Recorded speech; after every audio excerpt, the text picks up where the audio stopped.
was in charge of that. John replaced all the filters in the air conditioner and cranked it down. I'm not gonna complain, John. I wish my office was this nice. And your heater on. It's so cold upstairs when you feel bad because it's 100 outside and you have a heater on. I can turn it off. No, I'm just We teasing. go back to these. Yeah, right? Make it not quite so cold. Not quite the Arctic. Lisa's gonna break out her meat stool.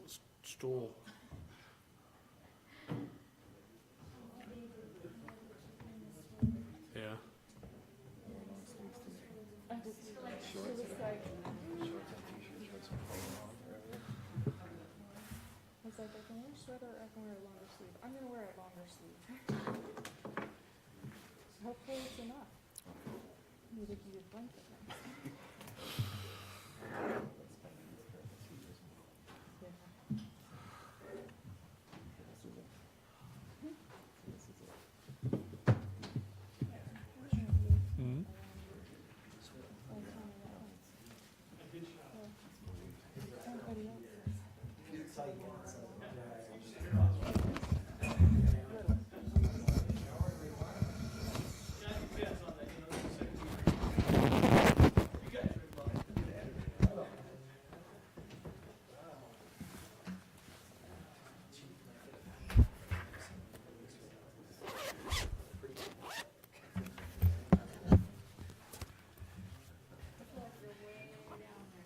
I am, yeah.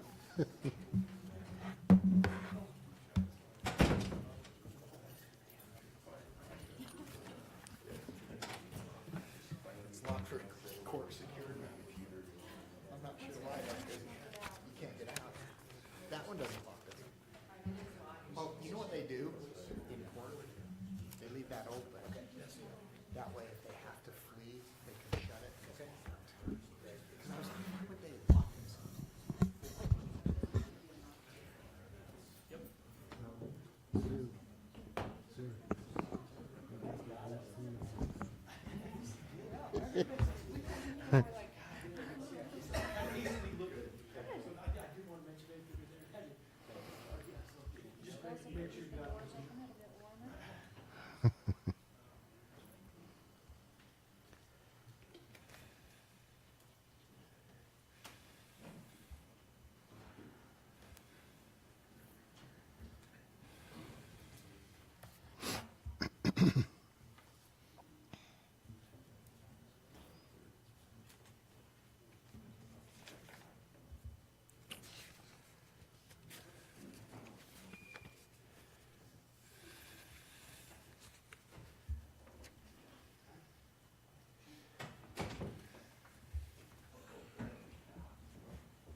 Okay, ready? Good evening, everybody. Welcome to our Southland City Council meeting for Tuesday, June 17th. Appreciate everybody being here tonight. Entertain a motion that we begin. So moved. Second. Thank you. All in favor? Aye. Awesome. The first item is we'll have a moment of silence. After that, Councilmember Stewart will lead us in a pledge of allegiance. So please join us in a moment of silence.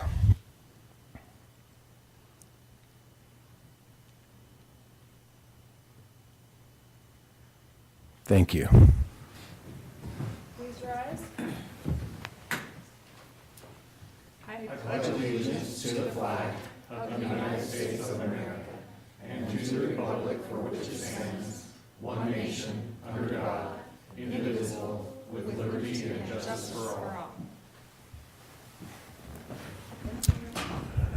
Thank you.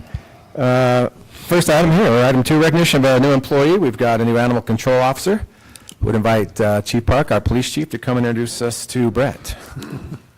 This is Brett Reese. He's our new animal control officer. He started May 23rd, so he's still getting his traction going, but so far so good as far as I know. Like he commented, I commented, I haven't seen you in my office, and he said, yeah, is that a good thing? I said, most of the time. But you come up and say hi too. So.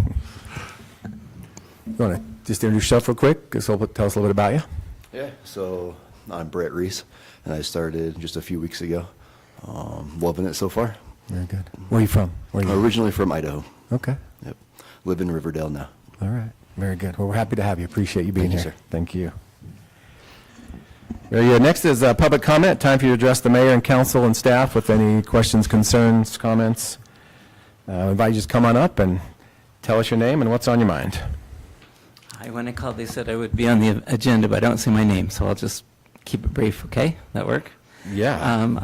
My name is Doug Myler. I represent New Hope, which is a Northern Utah Hope. It's a suicide prevention and awareness coalition. Maybe some of you are aware of it. We're based out of Weber State and also funded through IHC. It's a coalition of a lot of people that help, counselors, members of different cities, volunteers, which is I'm here to ask for at the end. We'll say that at the end.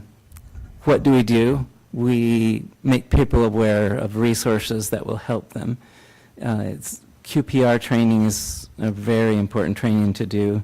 We offer training at the workplace, so any of your workplaces here in the good city of South Ogden. Do we do tabling events? So if you have any specific events you want, we can do the just table them and do resource there. We have our annual walk that we do in September. That's the third Saturday of September. About 3,000 show up to that at the amphitheater in Ogden. So who sits on the we have Weber Human Services, Ogden Pride, the Hope Squads, Weber Morgan Health Department, but we also have volunteers. So we're kind of short, we're not desperate, but I am asking that we do have the perspective of South Ogden. If you can put that in a public magazine, whatever you put out, or just ask for someone from the city of South Ogden to get with me, or probably with our director. I'll leave that with someone, whoever I need to lead it with. Yeah, your contact info would be great there. Yeah, Doug. and he's the director of it, so that would be great. We're just here to serve you. So if you have anything you need us to do, please reach out to us, okay? Okay. It's great work that you do. Thank you. Any questions? Okay. Okay. We'll put the information out. Thank you. Anybody else? Hi, good evening. My name is Mary Ann Bronson. I've been a South Ogden resident for almost 15 years. I am just here to kind of advocate for funding for the nature park, for the playground equipment, and the splash pad. I don't know if any of you have been down there. If you haven't, I'd like to encourage you to go and look at the conditions of the playground. The equipment itself is in good condition, but the mat has sunk so low. There's two different play areas, one for older kids and one for toddlers. And in both areas, it's become very dangerous. Bigger concern, of course, would be the toddlers. And I've been there and witnessed them fall as the mat so far sunk to try to get up onto the cement. The splash pad is one of the only ones in this area. And 3 of the features don't work at all. And there's a 4th feature that has 3 buckets. 2 of the 3 buckets are broken. As a taxpayer, as a resident, you know, I live really close to that specific park, and I see families down there. We don't want our families to go to another community to have entertainment, and we want to keep them right in South Ogden. I look at this 40th Street Park and how beautiful it is, and would just like to advocate for, you know, let's make that park great again, because in my opinion, it's not so great. I did take pictures if you guys would like to see them, but I'd really like to encourage you to go down there personally and look at the conditions of the park. Thanks, man. You can email those. The council's emails are all online, and then, yeah, it'd be a good idea that we go check it out ourselves. Yeah, thank you. Yep. Thanks a lot. Anyone else? Okay. Response to that, we talked to, John, is that in this year's budget, or was last year's to get the play surface? I remember a conversation, I can't remember what we decided or where we sit on that. That's never been budgeted for. The splash pads were pulled out last year. The splash pad features was pulled out last year. But I've never been allocated money for the surface. Asked for it, but never been allocated. Okay, we do that again with prices, please. Yeah. Soon, thank you. Mayor, Yeah. I'd like to make a suggestion that we could also keep that on our radar for ramp projects that we could put in for that park there if possible. I thought you were going to say we should hold our next meeting there and all. We Play in could, the We could do splash that, too. pad in July. but I can see ramp projects would fit in very well with that. Okay. Okay. Again, thanks for bringing that to our attention. We should all go visit. Okay, thank you very much. One item on the consent agenda this week, approval of the June 3rd council minutes. Any questions, corrections on the minutes? Seeing none, then entertain a motion that we approve the consent agenda. So moved. Second. Thank you. All in favor? Aye. All right, so we're going to move into a public hearing here shortly to receive, consider comments on a few items, mostly, by state law, by statute, we have to have public hearings for certain things. So one of those will be the proposed amendments to the fiscal year 2025 budget. Also, to comment on the city's intent to continue not charging itself for water, sewer, and storm drain used for normal city operations. C, proposed utility franchise fee transfers from the enterprise funds to the general fund for fiscal year 2026, and proposed compensation for executive municipal officers. Let's see, I want to just open it up or have some background first. Mr. Dixon, we talk about B and C first of all, just to give a little background on those. We do those every year. So item B is the intent to continue not charging itself for water, sewer, and storm drain for normal city operations. State law requires that cities, because many of these things are not metered, we don't meter sewer, first off, and then many of our parks, especially given the age, they don't have water meters. So the state, several years back,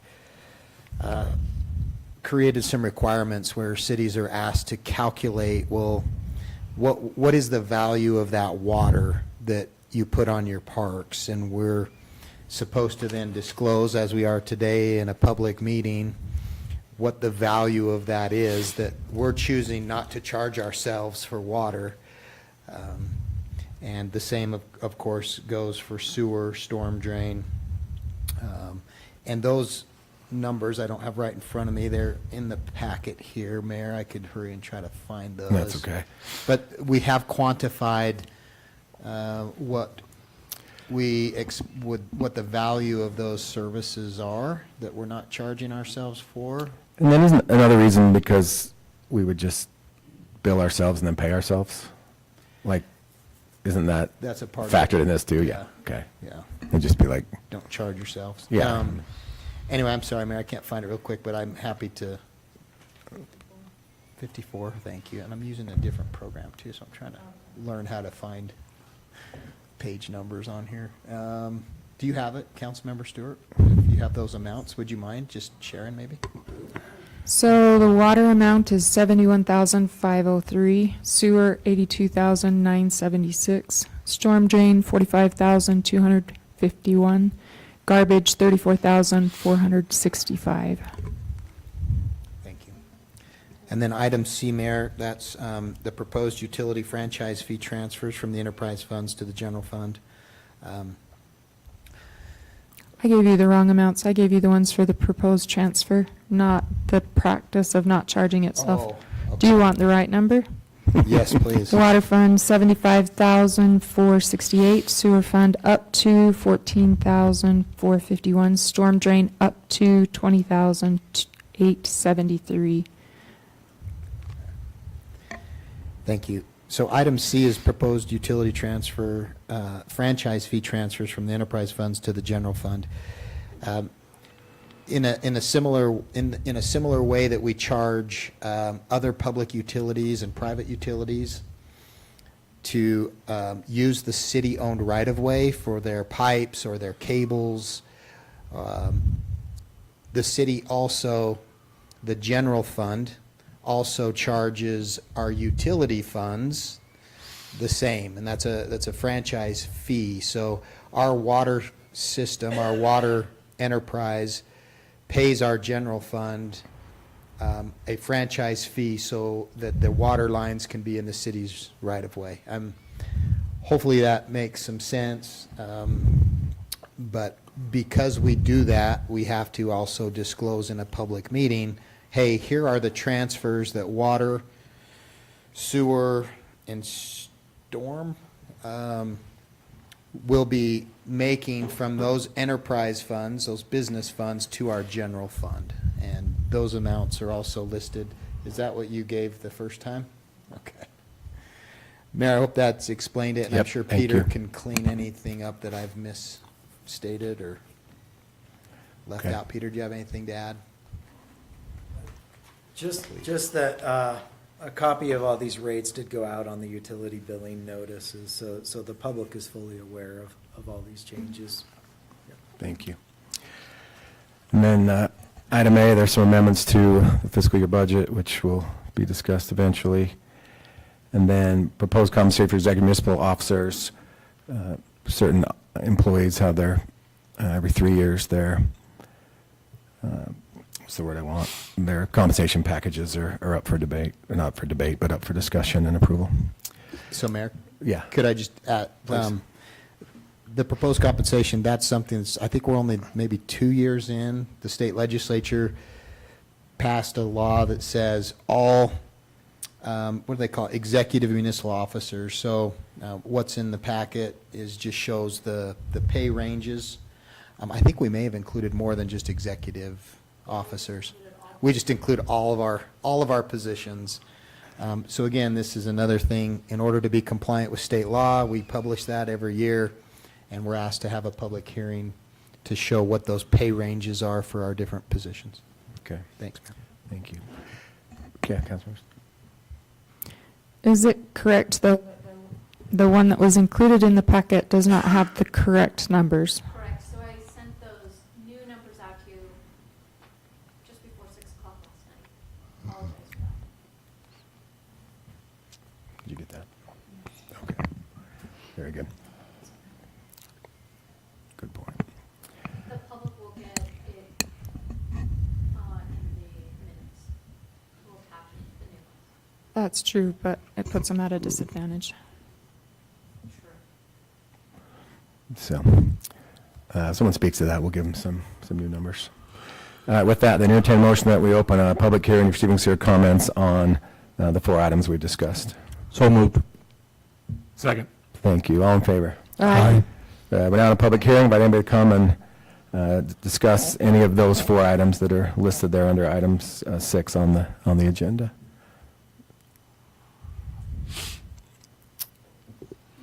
Yes. Take each one individually.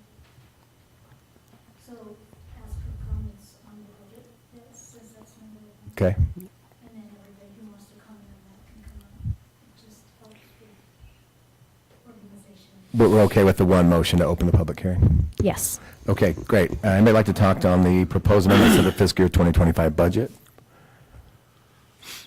Okay, how about the city's intent to not charge itself for water, sewer, and storm drain use?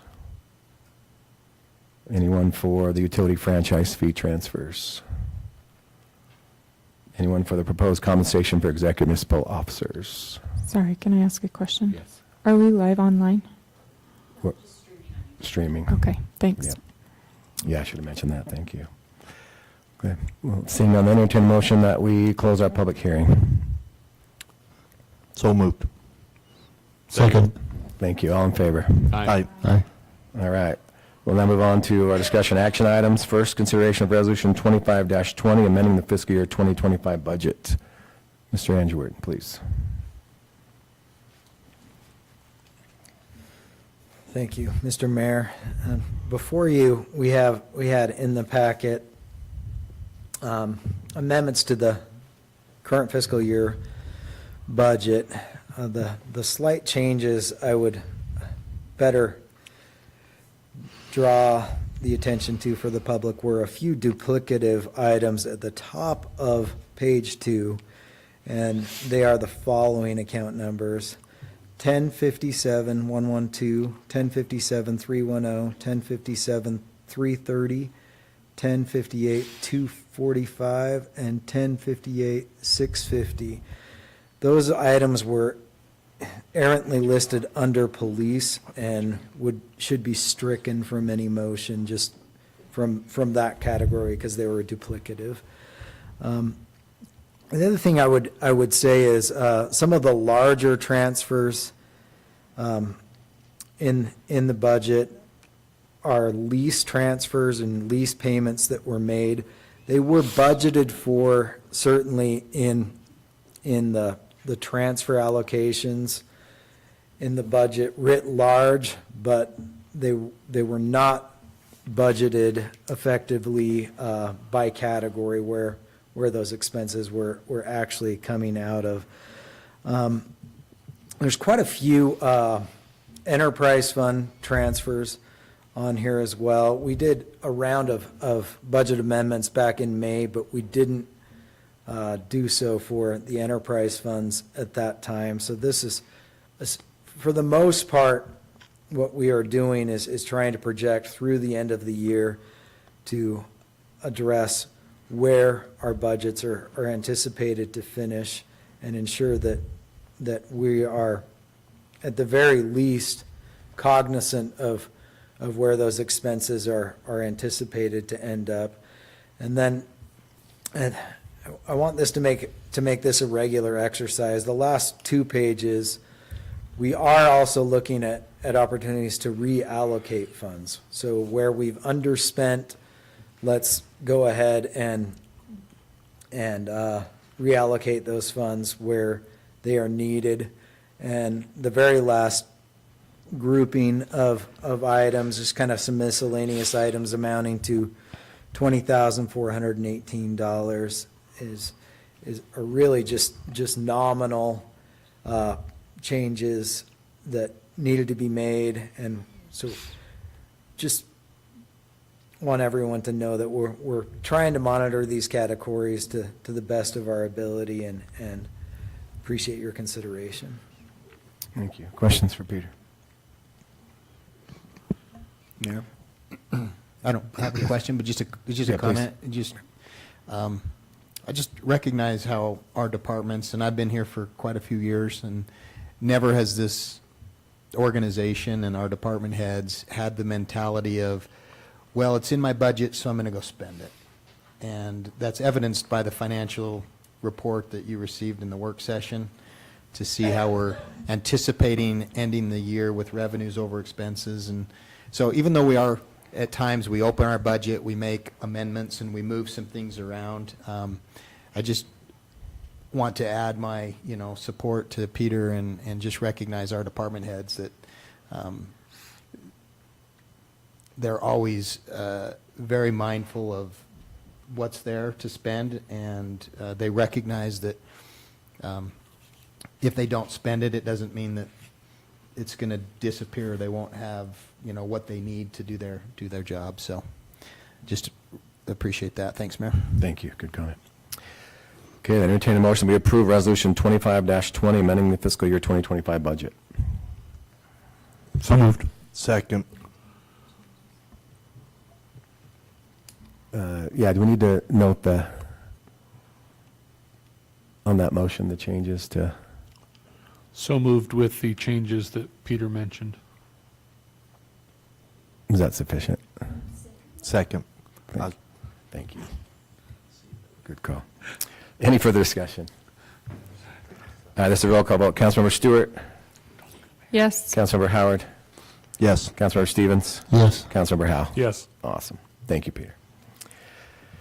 Item B, consideration of Resolution 25-21, approving an agreement with the city manager. So every 3 years, city manager's contract's up for renewal, and there's been some increases over 3 years to his salary, some increase in some other allocations. For the city manager is probably the most important job that no one knows what it does outside of the city. So if you look at it as like a CEO of a company, the city manager is in charge. How many full-time employees do we have? Where's Summer? 100 employees, not full-time. But yeah, so we're talking 100 employees. We're talking a $21 million budget. That's not counting all of the capital equipment that we have. 6, 7 different departments, dealing with politicians. It's a very complicated job, and it's much like a CEO of a company. And so Mr. Dixon's been here many, many years, well respected in the profession and here in the city, and I think is a big reason why I think things in the city run so well. So I don't know what specifics we want to get into. It'd help if I could find the page. But 58. 58. So. While you're getting there. Please. So it does address that the employment agreement existing between the city and the city manager is amended to extend the term of that employment for a 36-month period to run from the first day of July 2025. Is it customary that the contract, the employment agreement, is not included?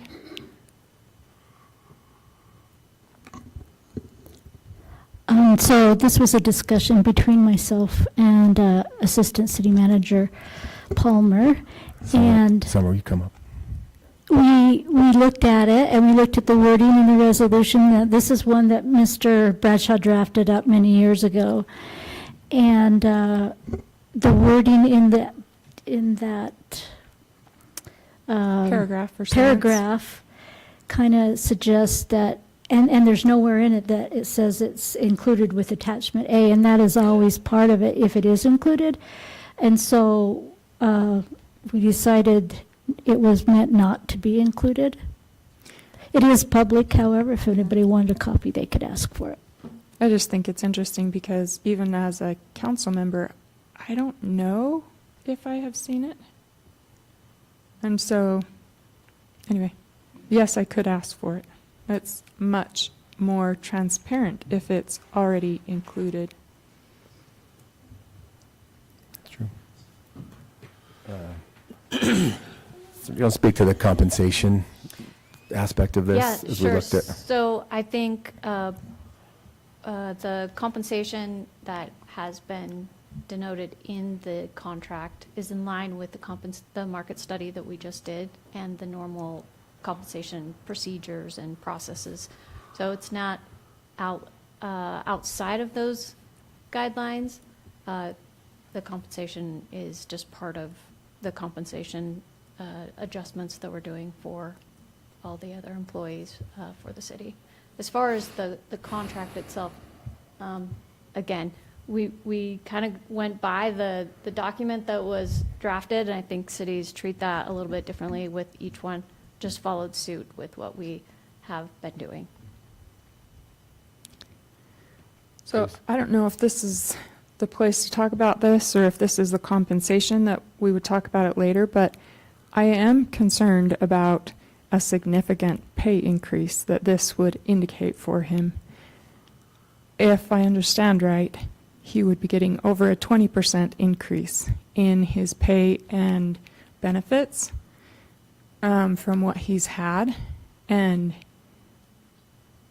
I'm not aware of anybody else in the organization receiving that kind of an increase, and it's, I feel like, excessive.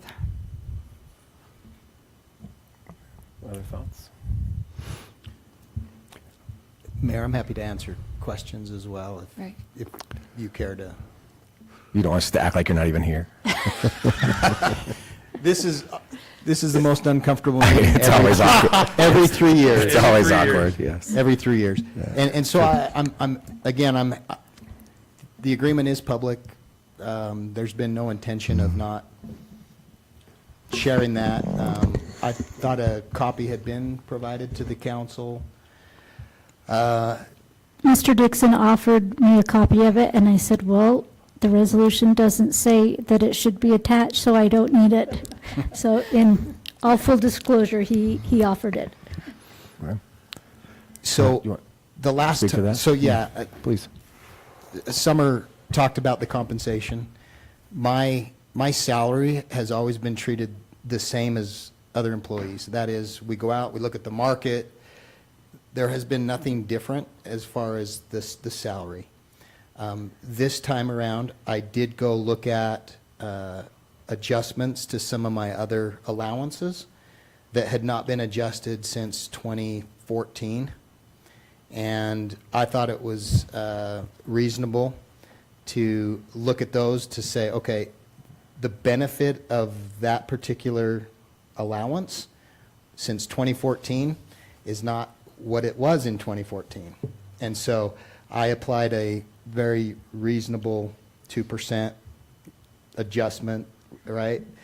I haven't done the math to see if that results in a 20% overall compensation change. So my car allowance is going to 700 from 570. My phone allowance is going to 185 from 150. And I've requested a 4% 401K contribution match. I think those are the, outside of my salary, those are the only other adjustments that are being recommended, so. Mayor. Yeah, please, Councilmember Howell. And maybe some of you can answer this. In our compensation matrix that we're going to be discussing next, or in 2 items. One of those. Yeah. It seems like those are similar matches as well. Is that correct? Like the automotive stipend and the 401K? Didn't they both say 4% and 700? So that, Or is that only That's- specific to the city manager? that's just for the city manager. That said, many of our department heads have take-home vehicles, so the value of those, I'm not sure what that is. And when you compare those additional items to other city manager contracts, they are pretty much in line. An auto allowance of that amount is fairly standard, 401K contribution and phone allowance.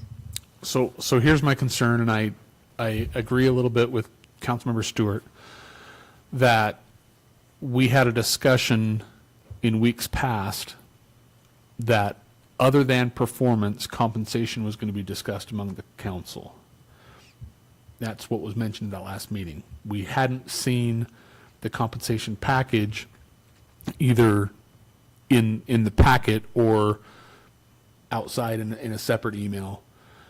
And while I knew what direction this was going, I'm not sure that we have all the relevant data in front of us.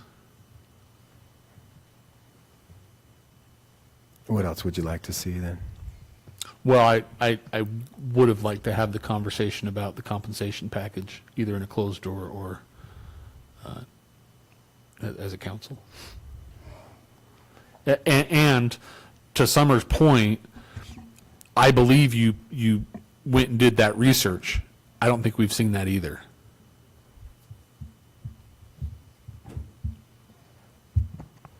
See what you're saying? Mayor, Yeah. when you did a market study, what cities did you compare South Ogden with? And what were the results of that market study that you did? Yeah, so we talked about this a month and a half ago. We used the same study criteria for the city manager that we use for the rest of the organization. So we did what we were calling the shoot the moon criteria, which means it's all entities in Utah minus counties and what I called monster cities at the time. So the cities that were just too big to make sense to compare with us.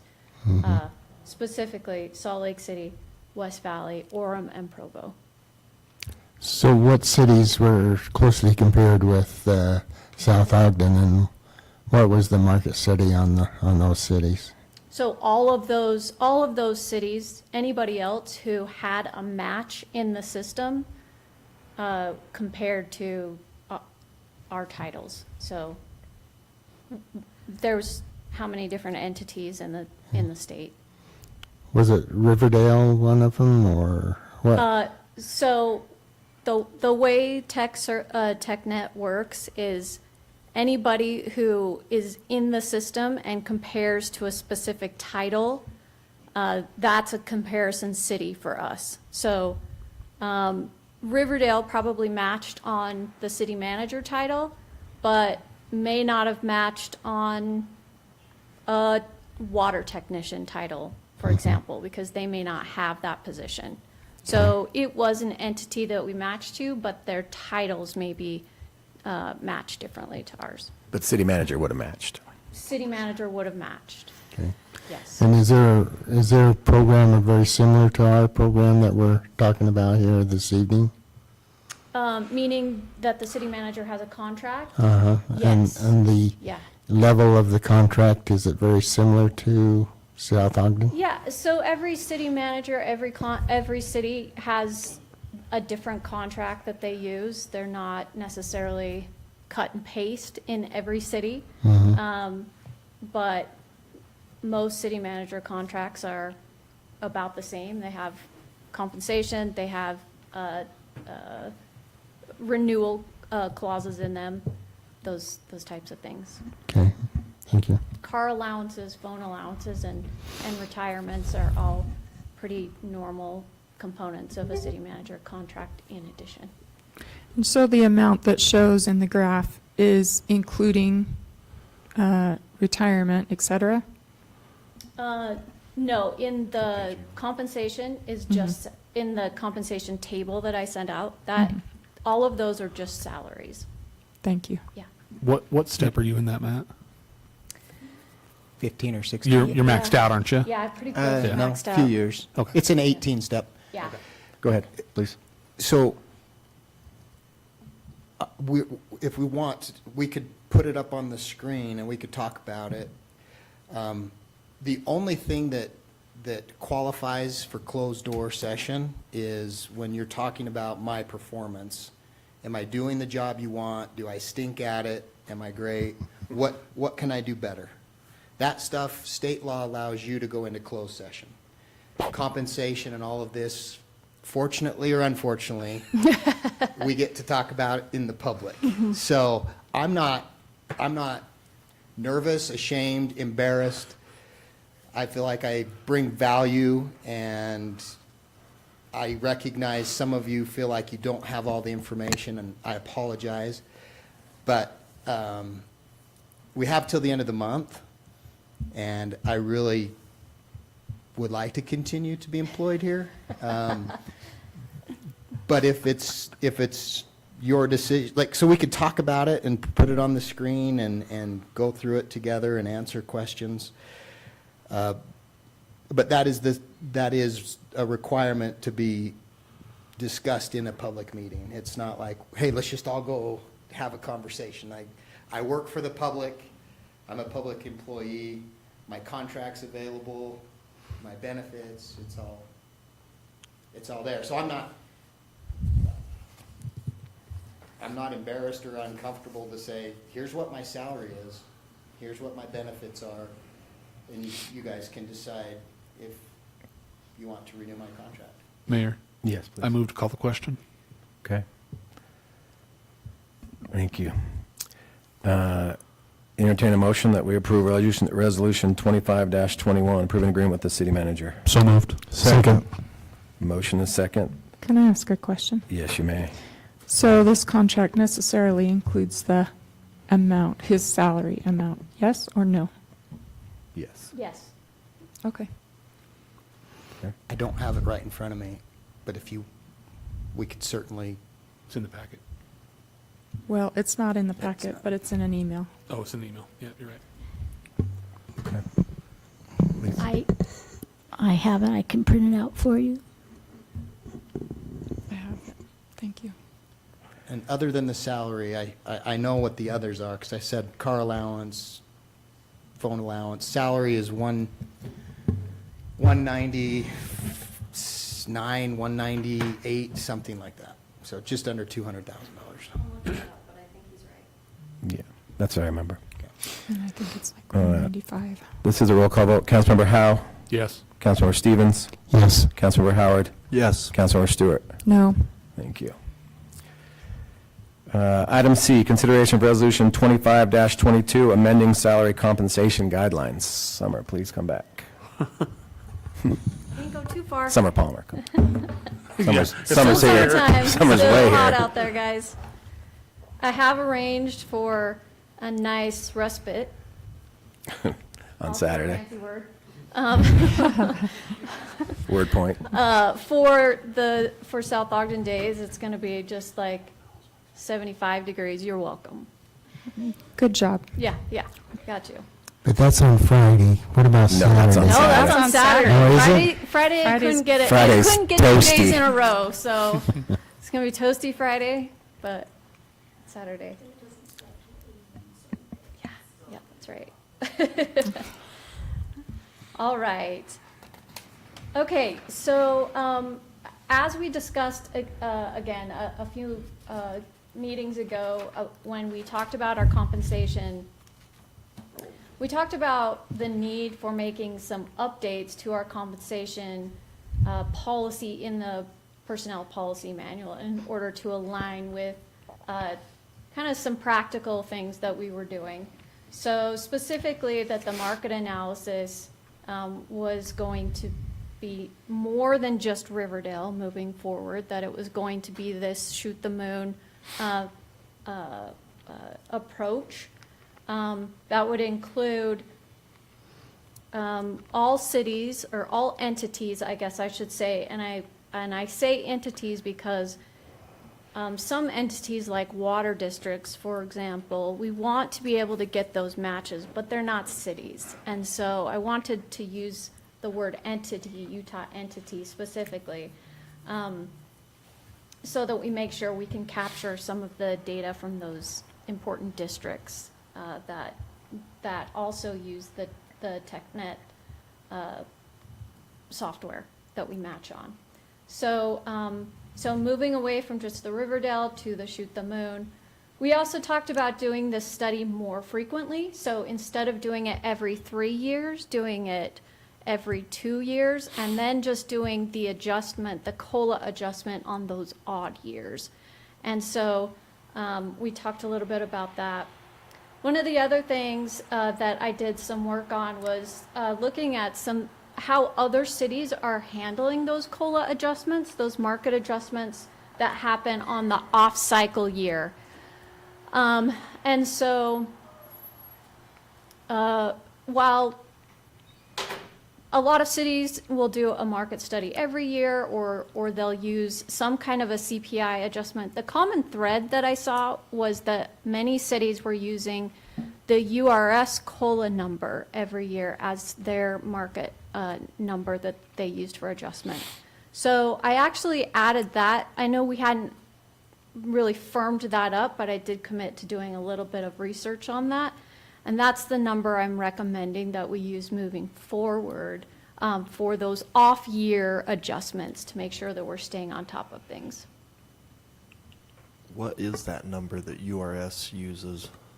So it changes every year. They do They do a an study. adjustment. And I guess my methodology for using URS is they're a much bigger entity than we are, and they're going to do all the due diligence about what is a good number for their retirees.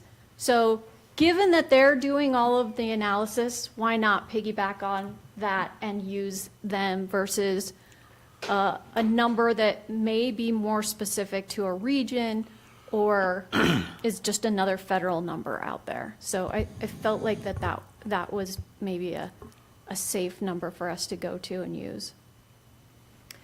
So that was one of the recommendations here. One of the other things that I added to this, and this is something that we talked about amongst the department heads, specifically Chief Park and John for Public Works and Parks. A number of their positions, and it's hard to picture here, but a number of their positions have a step, 18 steps this way, and then they also were progressive positions a police officer 1, 2, 3, master officer. So that police officer 1 never made it to the end of their 18 steps, or 15 steps, excuse me, because within a couple years, they were progressing up to a 2, and then they were doing a little bit like a pyramid. So we actually condensed those positions into one position for parks, for public works, and for the police officer, taking the low end for a police officer 1, parks 1, utility maintenance 1, and the high end for those top end positions, and putting them all on one grade so that they really could see there was some transparency there about what their career path really looked at without doing one of these things. In order to make that work, we needed to adjust the ranges for those 3 positions so that they were wider than 60%, because you're encapsulating 3 or 4 positions in that one range. And keeping it at a 60% made those jumps way too big. I'm sure they would have well received, but it just didn't make sense. And so I proposed in this policy that those three be wider ranges so that we could encapsulate all of those positions that we have in those in that one position. Let me go back to the study, and I think Matt made a recommendation as he was reading the draft. I put in there that we were going to take out large cities, e.g. counties and those 4 cities. My intent was those are the cities we're taking out, all entities with those exceptions, not an example of. And so if you're okay, I'd like to clean that up and make sure that that is really a reflection of what my intent was, that those cities would be the ones that we would eliminate. The other change was cleanup of the health insurance offset language in here, and I think if I have reviewed my history well, this health insurance premium offset came as kind of a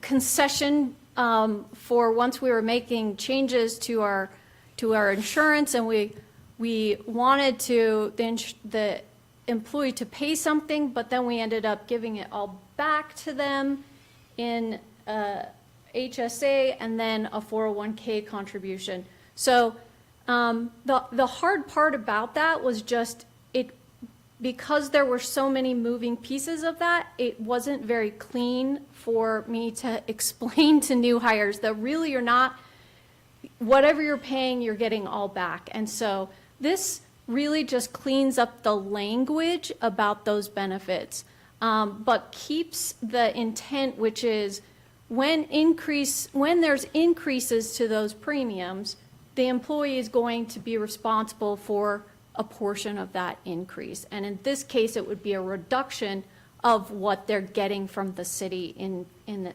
the form of HSA contributions.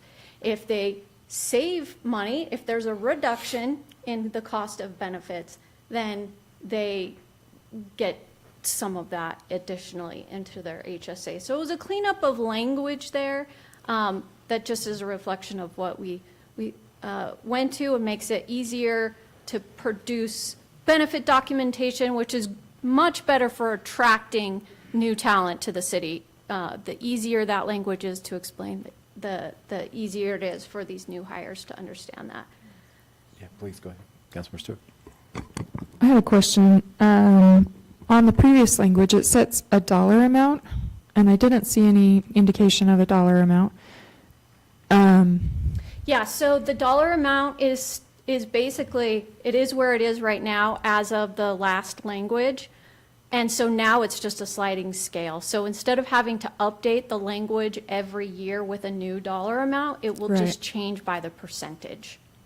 So Okay. whatever the percentage increase or decrease is, the HSA contribution will slide by that percentage. So if I was hired tomorrow, then what would the amount be?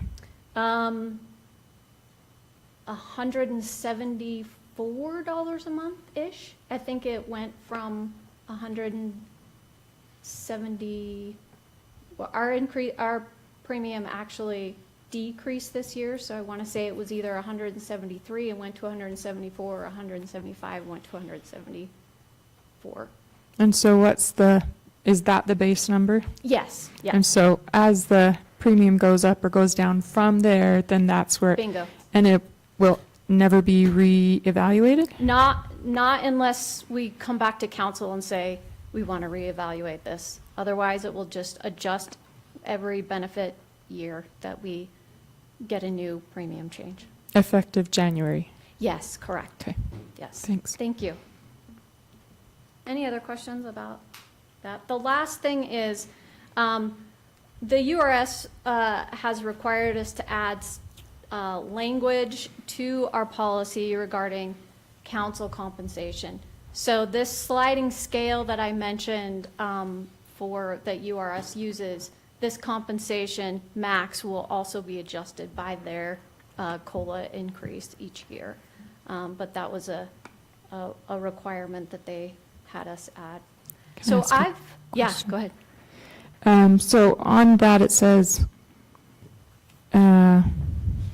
city council shall not be eligible for compensation in excess of the URS index salary threshold. Right, and Can you that changes every translate year. that?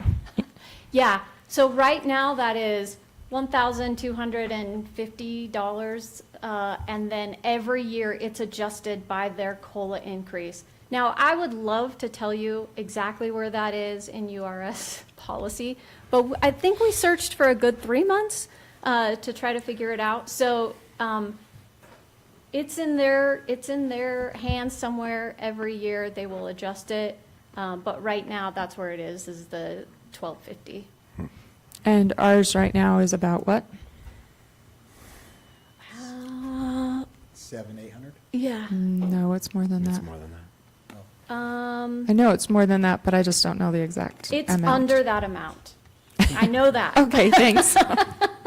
And that's because if it went over that amount, then it Go to would Mayor. qualify us to contribute to the. URS, Okay, yes, but yours is over that, isn't it? not Because- anymore. Oh, I took You I had just to take took a a cut pay in cut. pay Yeah. oh, wow. How'd you feel about to that? be able to He retire. loved it. He I'm a was little- super excited. He said, please take my money. And when give it is to that Summer. effective? That's exactly what he said. I'm gonna And miss, when is I'm gonna that? miss a meeting every 4 months now. Actually, retroactive. Retroactive, It really? was. Yeah. from when you started. Yeah, well, his contributions, yeah, but his Wow. salary just as of his retirement. Yeah. Yeah, we had to work that out. So I did take a cut in pay to get retired from the district and get my pension there. Yep. Well, I'm glad you could retire. Me too. I think our amount is, what, $900? Yeah, Is that what it is? over 900. Is it? Thought it was around $900. I should have that information for you. I apologize. I don't. I have just know it comes. it. I just knew. So mine Just is, a beer. mine I is just $1. know it was below that Mine's 'cause $1 less than the max. I didn't have to take money from Which was anybody about- else, so. Just one of us. Yeah, just one of you. Any other questions? I did include the policy itself. There were some other cleanup changes, but for the most part, those were the substantial changes. to the A real policy. quick question. Absolutely. Relying on the URS, does that put us at a disadvantage regionally for possibly losing employees to, say, Boise or Phoenix or anything like that? You know, it could. However, we don't lose employees out of state too often when they're staying in the same field. I say that as if I've been here for a long time. But I'm saying, in general, public employees will stay within their state for retirement purposes, and so it's got to be pretty substantial, or there's got to be some other extenuating circumstances for them to leave state for money. So I don't think it will do that, but I think what it will do is give us a better reflection of what's happening in our state versus regionally, where Utah's a hot market, probably one of the hottest in our region, yet I don't think those regional federal numbers that we were using are a really good reflection of the wage pressures that we're having in state here. So, and if I'm reading this correctly, we're doing this, so we decided to do it every other year. And our matrix is the average Yes. of those, is that correct? Yes. Additionally, does that put us at a disadvantage for people? Should we be average? That's a great question, and we've talked amongst ourselves. We would love to not just be average. You know, if you'd like me to look at,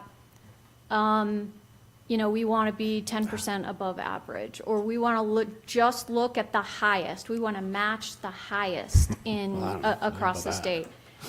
I don't know about that either, but I think that there is something to be said for planning for that and saying let's grow a little bit above the average number, and setting ourselves apart a little bit. And I read this, maybe I'm just missing it. When we do that, survey in 2 years again, how do we get that information back? Is that stipulated in the resolution?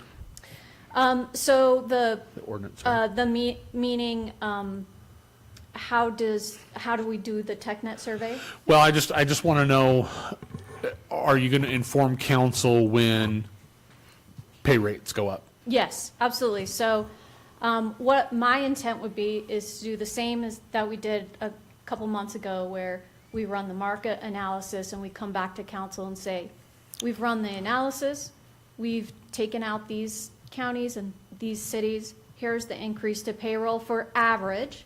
And then if you'd like me to also include in that same meeting, here's what it would look like if we wanted to be slightly above average. Or maybe it's a really hard year and you say, hey,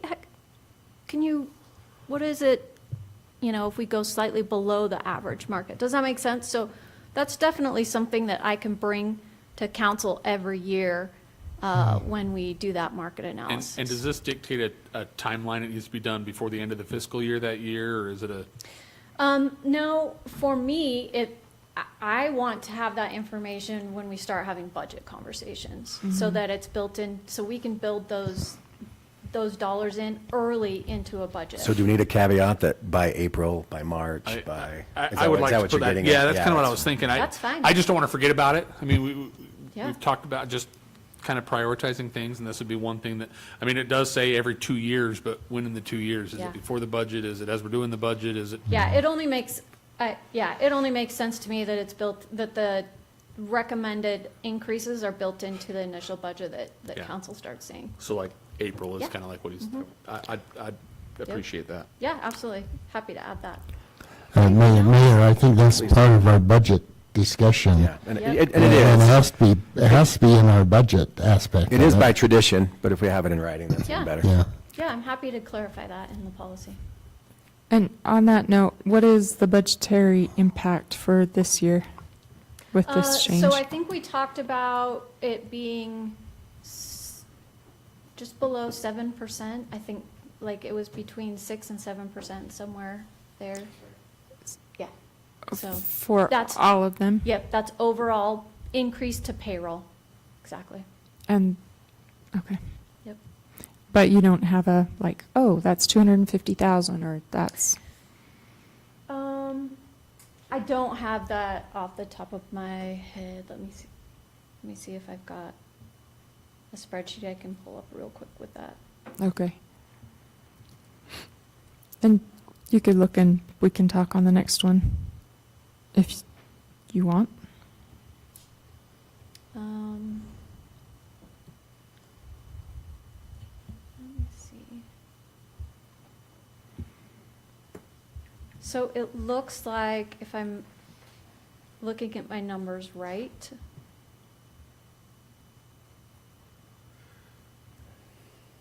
yeah, I'd hate to say it out loud right now because I'm not sure that I've got the right number in front of me, but we can find that. Thanks. Any other questions about this, about policy changes? Okay. All right, then, entertain a motion, we approve Resolution 25-22, amending salary compensation guidelines with an addition of a line about reporting to the council on or before the second meeting of April. So moved. Second. Motion is second. Any further discussion? Okay, Councilmember Stevens, Yes. Councilmember Stewart, Yes. Councilmember Howard, Yes. Councilmember Howe. Yes. Thank you. And we will point out that even in our mid-year conference, is that one of the concerns that a lot of the cities have is that the competition of retaining their employees was illustrated down at the mid-year conference. And we always go through this. We're always trying to give our employees the best possible opportunities in our city, but there is a great amount of competition between all cities in all departments. Yeah, and you lose a lot trying to retrain new employees, so it's what's important that we are average or above average. Item D, consideration of ordinance 25-08, approving the compensation of executive municipal officers for fiscal year 2026. Summer, please. Okay. So as Matt mentioned, starting 2 years ago, so I think last year was the first year, this year is the second year that we've had to do this. SB 91 required that we fix by ordinance the salary structure for executive officers.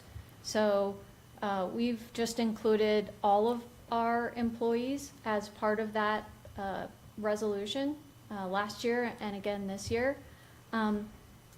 As my email stated, so as I'm working through all of these implementation spreadsheets and doing all of my work, I work off of hourly rates because fire messes everything up with their 2,746. We still like you. This is messy. And so rather than work through that every time I'm doing adjustments, I work on hourly rates. So, but the spreadsheet that you got last year was in annual rates. So I went back to the annual rates spreadsheet, not realizing that it was pulling from the wrong column. So luckily, again, our fire friends caught that mistake. And so I reworked that spreadsheet last night and sent that over to you. It does not affect the adjustments and the implementation, the increase to payroll that we have talked about, though it was just inflated numbers for the most part. So that's what's before you, and we'll have you approve that updated salary schedule. Jeremy probably didn't get that one either. Sorry about that. Mayor, Yeah, please. I think I've identified maybe where there was some confusion about my own contract.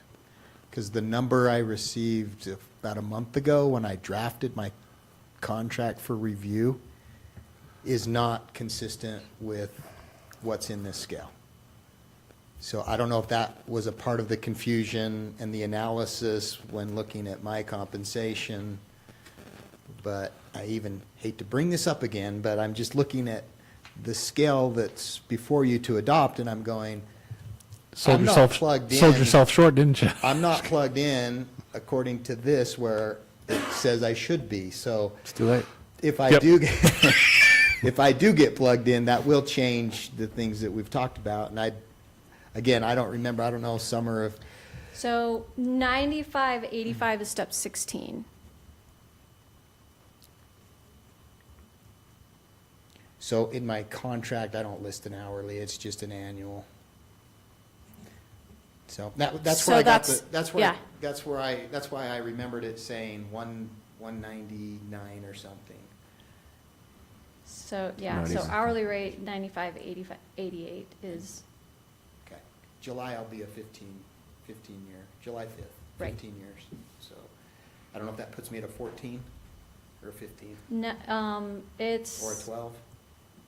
So what you were last, so what you have been at is a 15, and so moving to is step 16.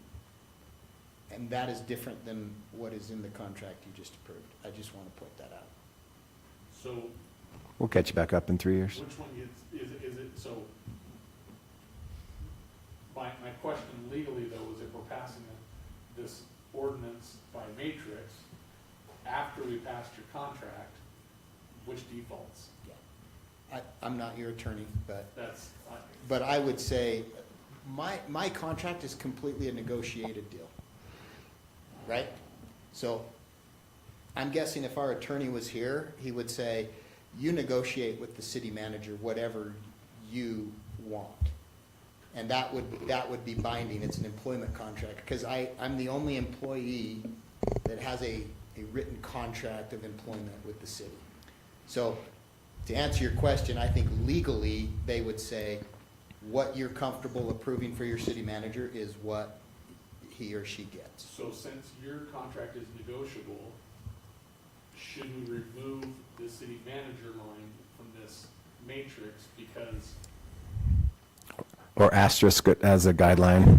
asterisk is, yeah, something? I don't think so, because the intent of this is to say, this is your city manager range.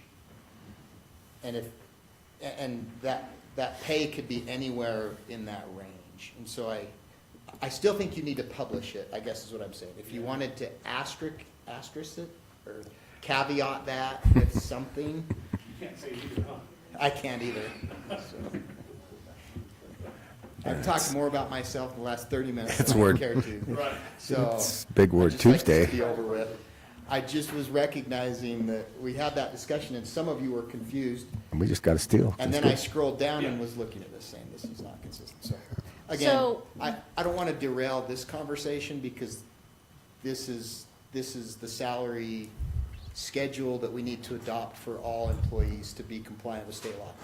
So we don't need to talk more about my contract unless you want to revisit it. I just wanted to. Well, we I thought I might have identified some of your But we already confusion. we already have, on that matrix, we have city manager down below with the vehicle allowance and the 401K, not asterisk. So I'm wondering if we did do that, if we put an asterisk on there and then also put it under that city manager salary is Negotiable. Yeah. So step 16, annualized correctly, is 199. From what you sent today. Because I'm From looking what I at sent that one in today. the pack. Correct. Okay. Or I yesterday, didn't- last I didn't week. pull that up. So am I looking at the wrong one in the packet? If you're looking at the one in the You're packet, looking it's at the wrong one in the one. packet. So So I probably have my right number then. you do have the right number. Because the number I gave you was an hourly, and you probably translated it to an annual. I probably just- the Not packet- using my bum spreadsheet, but in your own head, because you're Okay. smart like that. So, no, Contract's we should be square with both of them. Okay. Sounds good. All right, other questions? Other than what you need to adopt by resolution is the updated spreadsheet that I sent last night, not what's in the packet. Unless you want to, and then we'll be well above Yeah, we will. we'll be well above Yeah, we'll do the one you um, sent last night. the average. So you do you, guys. We will adjust. Anything else? Okay, entertain a motion to approve ordinance 25-08, approving the compensation of executive municipal officers fiscal year 2026, and it's the one that was sent last night in the email. So move. Second. Thank you. Any further discussion? Yeah. Please. This is something that I've thought about a fair amount, actually, because I want the city to be a good employer, and I want people to feel like they are fairly compensated. In my dream world, or maybe not my dream world, but anyway, if I was going to make the call, I would increase the people on the lower half of the pay scale much faster than the people on the higher end of the pay scale. We have a lot more expense from the higher end, and I just feel like, take it. a lot more, and I think the lower paid people should be paid better, and the higher end people should be paid not quite so rich. So that's just my opinion and where I'm coming from on this. I think eventually that will happen, but in order to have directors and competent individuals, sometimes they're at the higher end, and because they've spent more years here in the service of South Ogden, to keep qualified individuals and to keep the leadership and the directions of our departments, sometimes we have to pay more for those individuals. That's true, but one of my concerns is that the people that we've got doing difficult jobs are not always receiving a wage sufficient to live in our area. And we're not that expensive of an area, but, anyway. That's a challenge that we have as a city council. I think I think that's why we've seen so much wage pressure, because although we've always thought of ourselves as not a very expensive area, I think that we're becoming a more expensive area. I think one of the ways that we're going to be able to address that is by doing the market study every 2 years versus every 3 years, and making sure that we're staying on top of those.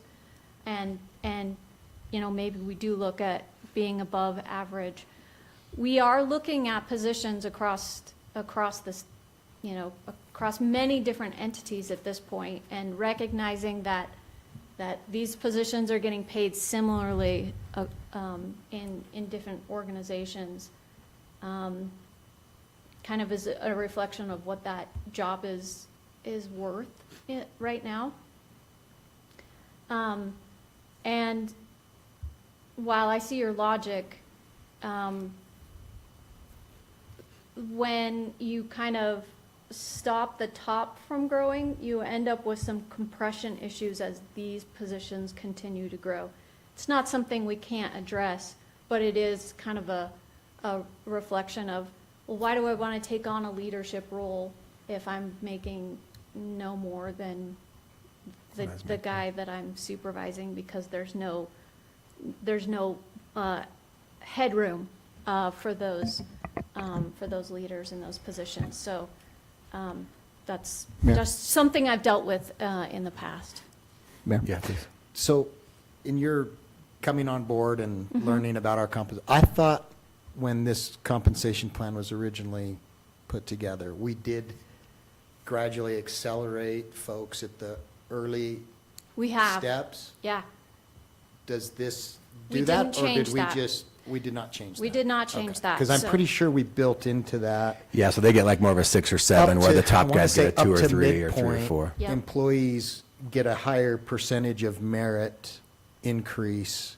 The goal was to get them to that midpoint, because after 5 or 6 years, the argument would be they're established, they're here, so we accelerate, and if we accelerate their pay at the early stages, then it even becomes harder for them to go find Yeah.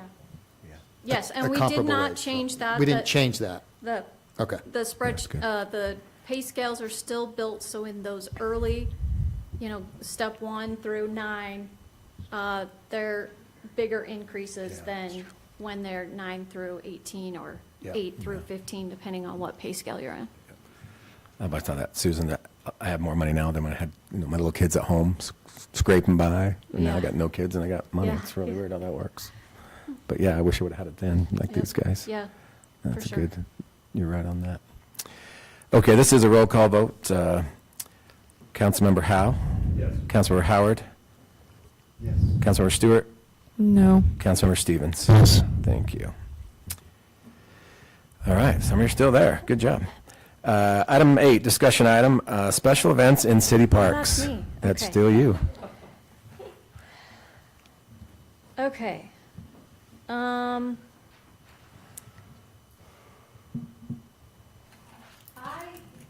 glad I printed these out, because I did not have time to connect, and hopefully y'all know that we don't want to drag out. So I just, did some quick slide so I made sure that we were all talking about the same thing, we're all on the same page. I did not draft a policy yet. Mostly I want to make sure that we're on the same page about the needs for our city and needs and wants, and how a policy, if we implemented one, would allow us to operate. So I think after hearing the discussion the other night, I think ultimately our goals would be to allow, and not just allow, but encourage our residents to use our public spaces. We've invested a lot in our public spaces. We've provided for great ones, and we don't want to do anything that discourages people from using those spaces, specifically our residents from using those spaces. I think staff would like to be able to be better prepared in advance of events so that we could do a better job of creating great event spaces. I think that anything we do, we'd want it to be minimally invasive. So if we are going to have to, or if we do want to implement any kind of policy, that we're doing just what we need and not creating a bunch of red tape or just being government for the sake of being government. I think that in doing all of that, we still want to be able to protect publicly funded infrastructure, because I do think that we have a responsibility. We've collected taxpayer dollars, we've put money into this infrastructure on their behalf, and we want to be able to protect our investment. And part of protecting ourselves is also minimizing our liability as a city. And I am the first one to tell you that if we tried to eliminate liability, we would not be here. It's impossible for us to eliminate all liability that we carry. That's why we have insurance. We have to accept some of that liability. We would just be, it wouldn't be a great place to work.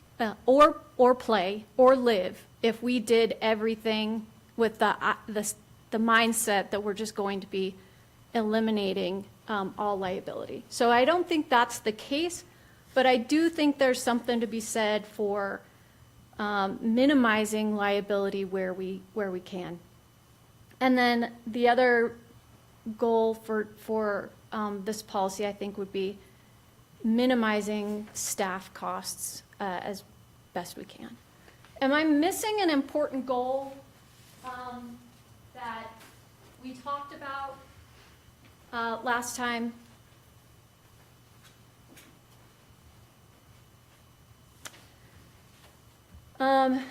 If not, then the next bullet points here, we talked about liability being an issue or potentially being an issue, and I committed to doing a little bit, or staff committed to doing a little bit of research and looking into what that liability would be. So I spoke with both the Layton city attorney, because we heard that Layton had decided not to allow fireworks in their city parks.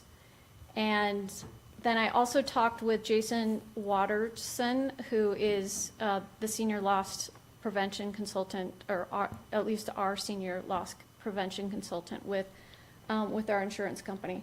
So in reaching out to Layton, I asked what triggered this policy change, and he said there were two main things.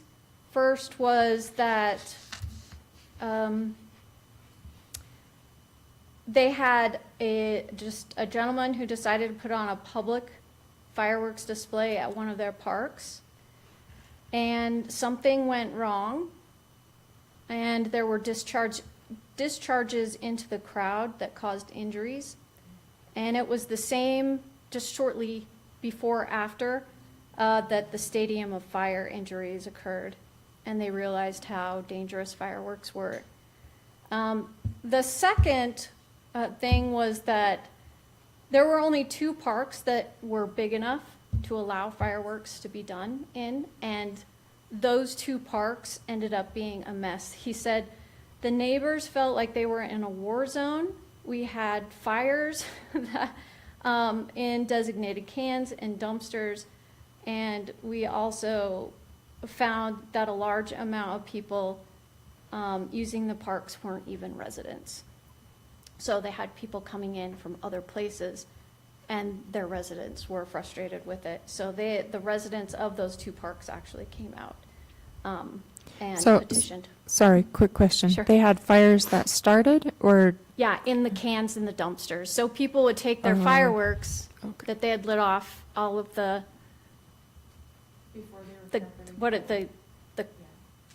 remains, I don't know. Yeah, there you go. Debris. All the debris, and throw them in the dumpsters, and then they were starting on fire. So, I also spoke with Jason specifically about the idea of kind of this don't ask, don't tell policy of, whatever we don't know is happening in our parks, can that really come back to bite us? And he said that will not protect us from any kind of liability. Specifically, he talked about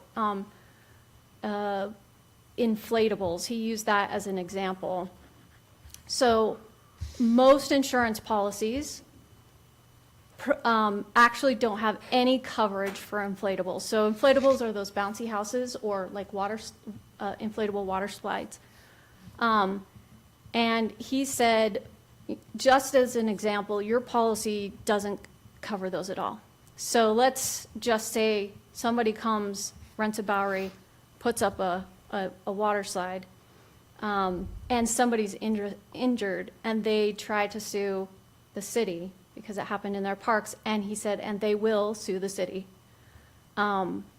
We don't even have any protection to help fight that lawsuit. So even if we aren't held liable, they don't cover us from even fighting that lawsuit. No insurance company will cover that on a policy. We'd have to find somebody else to cover us for that policy, which you could go out and find, but so could the person renting the bounce house or the inflatable. They can get their own insurance policies, usually from whoever they're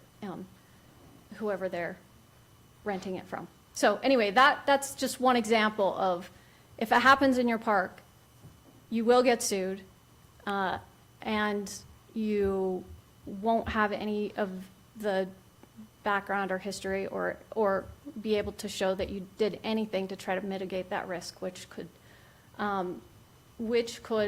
lead to a payout. He also said, you don't have to take my word for it.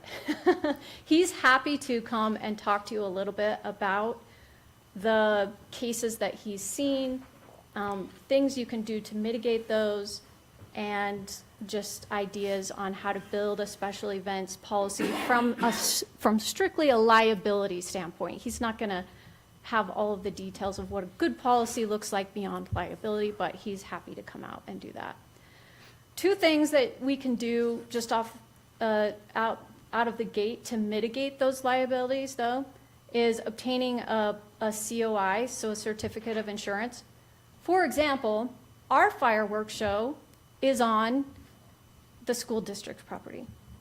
So we have sent a certificate of insurance to Weber School District that says that we have insurance to cover any damage that we cause, and we have listed Weber School District as an additionally insured. So if anybody is hurt by a fireworks from our fireworks show, they can't go after the school district without our insurance company help protecting that school district. And that's one of the ways that they become comfortable with us using their property, is that they have that insurance coverage from our end. So requiring that an event sponsor has certain insurance limits for many entities that I looked at, that is a $1 million insurance policy for occurrence, $2 million for the event in total,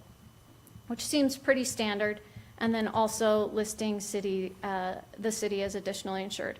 And then also having them sign some kind of an indemnity waiver. So that says that the event sponsor agrees to follow all state and local policies, which we talked about there being already so many policies out there.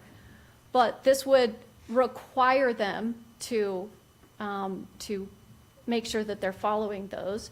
Holding the city harmless for any damage caused either by or at the event, and then agreeing to compensate the city for any damages caused by or at the event. So those are two ways, just not looking at any other things about the policy, just trying to mitigate our liability that we may want to consider. There are some other concerns. So advanced knowledge, when an event is going to take place, just us being able to educate our sponsors about what those policy requirements are from both the state and a city, what those requirements are from the health department, for example, what our policy is on where they can light the fireworks to make sure they're the safest, or whatever the case may be. Also, being able to prepare the event in accordance with the sponsor's needs. So, do you need bathrooms to stay open longer? Do you need us to turn the sprinklers on because you're going to be out late? Do you need extra garbage cans? Do you need extra lighting? Do you need extra power? Those types of things, if we know in advance, we can really set the event up for success, because we can be kind of a partner in their setting up. And then also notifying the public. So when something's being reserved, we can provide signage or put stuff on our website or calendars or any of those things to just make sure the public knows that they're not going to be able to use that space without bumping into some kind of an event. So they're not disappointed if they try to plan something or they want to go have a quiet night and there's, this big, huge event at a park. Just being able to make sure that the public's aware of how these parks are being used. And then protecting the infrastructure.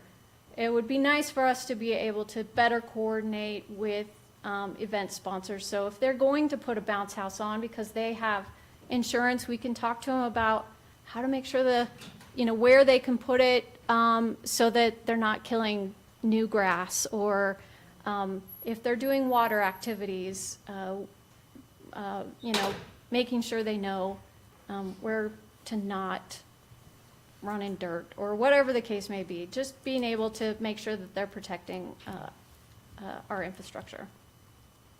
So one of the event, this event in particular, we talked about the other day, and I've got a link here, and we can send this out, but this Facebook post right now for the July 25th fireworks mother load is what they're calling it, at Friendship Park right now has 1,200 people expressing interest in going to it. So that, and just reading through their post information and looking at pictures and videos from the last event, I have a few questions.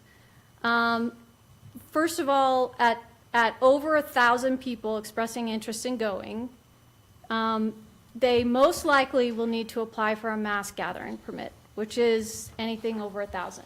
Is that from the city or from the county? That's from the county. But do they know they need a mass gathering permit? And beyond whether they know whether they need it, just from 1,000 people being in one space, that space being ours, where are they going to go to the bathroom? Where are the safety exits? Where, all of those things that make them consider health and safety considerations. when they're filling out a mass gathering permit, we would hope that they're processing those things as they're putting on this size of an event. But have they considered those things or not? Another item you may want to consider is parking, Yeah. because that is a considerable amount of individuals that is projected to attend. Yeah. So, and if the parking sometimes will encroach into the neighborhoods into that area there, so. Will the fireworks be within state limits? Just going off the pictures and videos, I've seen a lot of fireworks shows. If those are legal fireworks, I would be shocked and awed, shocked. But even if they are, their plan right now is to have a wholesaler of fireworks set up at the park so that anybody can buy and set off their own fireworks in the park. So where is the fallout zone? Where is the safety zone? How are all of these firework displays going to be done at one park when you've got 1,000 people there? They're also advertising kids' activities. Do those kids' activities include inflatables? I don't know, but that's something that we could educate them on if we had an event permit. And then what kind of food, they don't say in here specifically whether they're going to sell food, but they are selling the fireworks there. So I would hope that they would have a legitimate business license and those types of things. Regardless of whether they're selling, they are donating all of this to charity. All of the proceeds are going, so it sounds like they're a legitimate nonprofit, which is great. And we obviously, those are the types of events we'd like to see sponsored and be a part of, if we can help and if we can mitigate some of these concerns.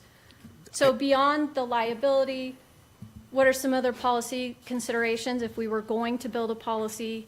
What areas would we want events hosted? Are we opening up all of our parks to having events? Are we going to pick the ones that are the easiest, maybe have the most parking, or have the most space, or have the most amenities, whatever that case may be? But that's probably one of the considerations, is these are the places that we would want to host events.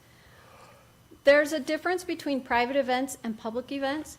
And obviously, if somebody's holding a private family gathering, family reunion, we're talking like fill out your Bowery application and here's 2 or 3 additional questions to make sure that we're safe and you're safe and we're good to go. Versus a public event where we have no idea how many people are going to be there and potentially somebody's going to be making money on our infrastructure. And if that's the case, then I don't feel bad asking them for insurance limits. I don't feel bad about making sure that they have checked all their boxes from the state and federal regulations. And if you want to pay us for our infrastructure and that the public dollars are paid for to make money, it's the least we can do, is require you to act like a real business. The size of event.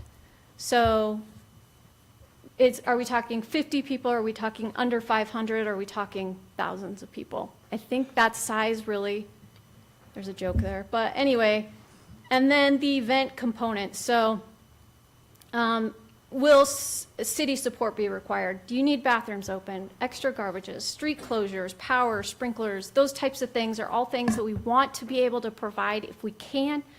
We just need to know what staffing requirements or what things we can do to provide for a great event.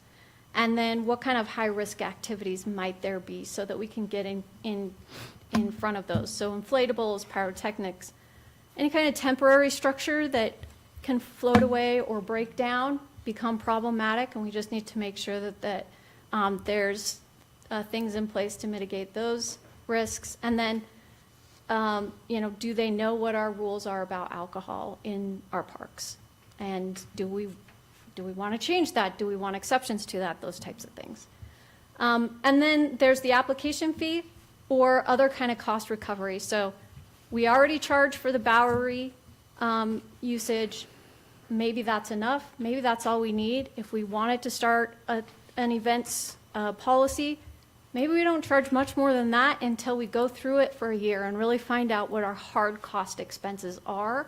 And then we can reassess at that point whether it's, because to me, and I think most of our staff, it's not about the money. It's not about making people pay for it. It's just about making sure that everything that happens in our park happens in a safe and secure and non-destructive manner. And that's really I think our main goals. So I guess I'll hand this back to you guys and see if you have, is it worth it to go down the path of creating some kind of an event with this kind of skeleton framework, or are we still of the mindset where we just want to let it be kind of a... I definitely like the idea of adding a couple questions to the Bowery permit that then they need, you'll need insurance for this, that there's an extra, there's a page 2 for this, or there's some caveat if they are going to have inflatables, part of those kinds of things.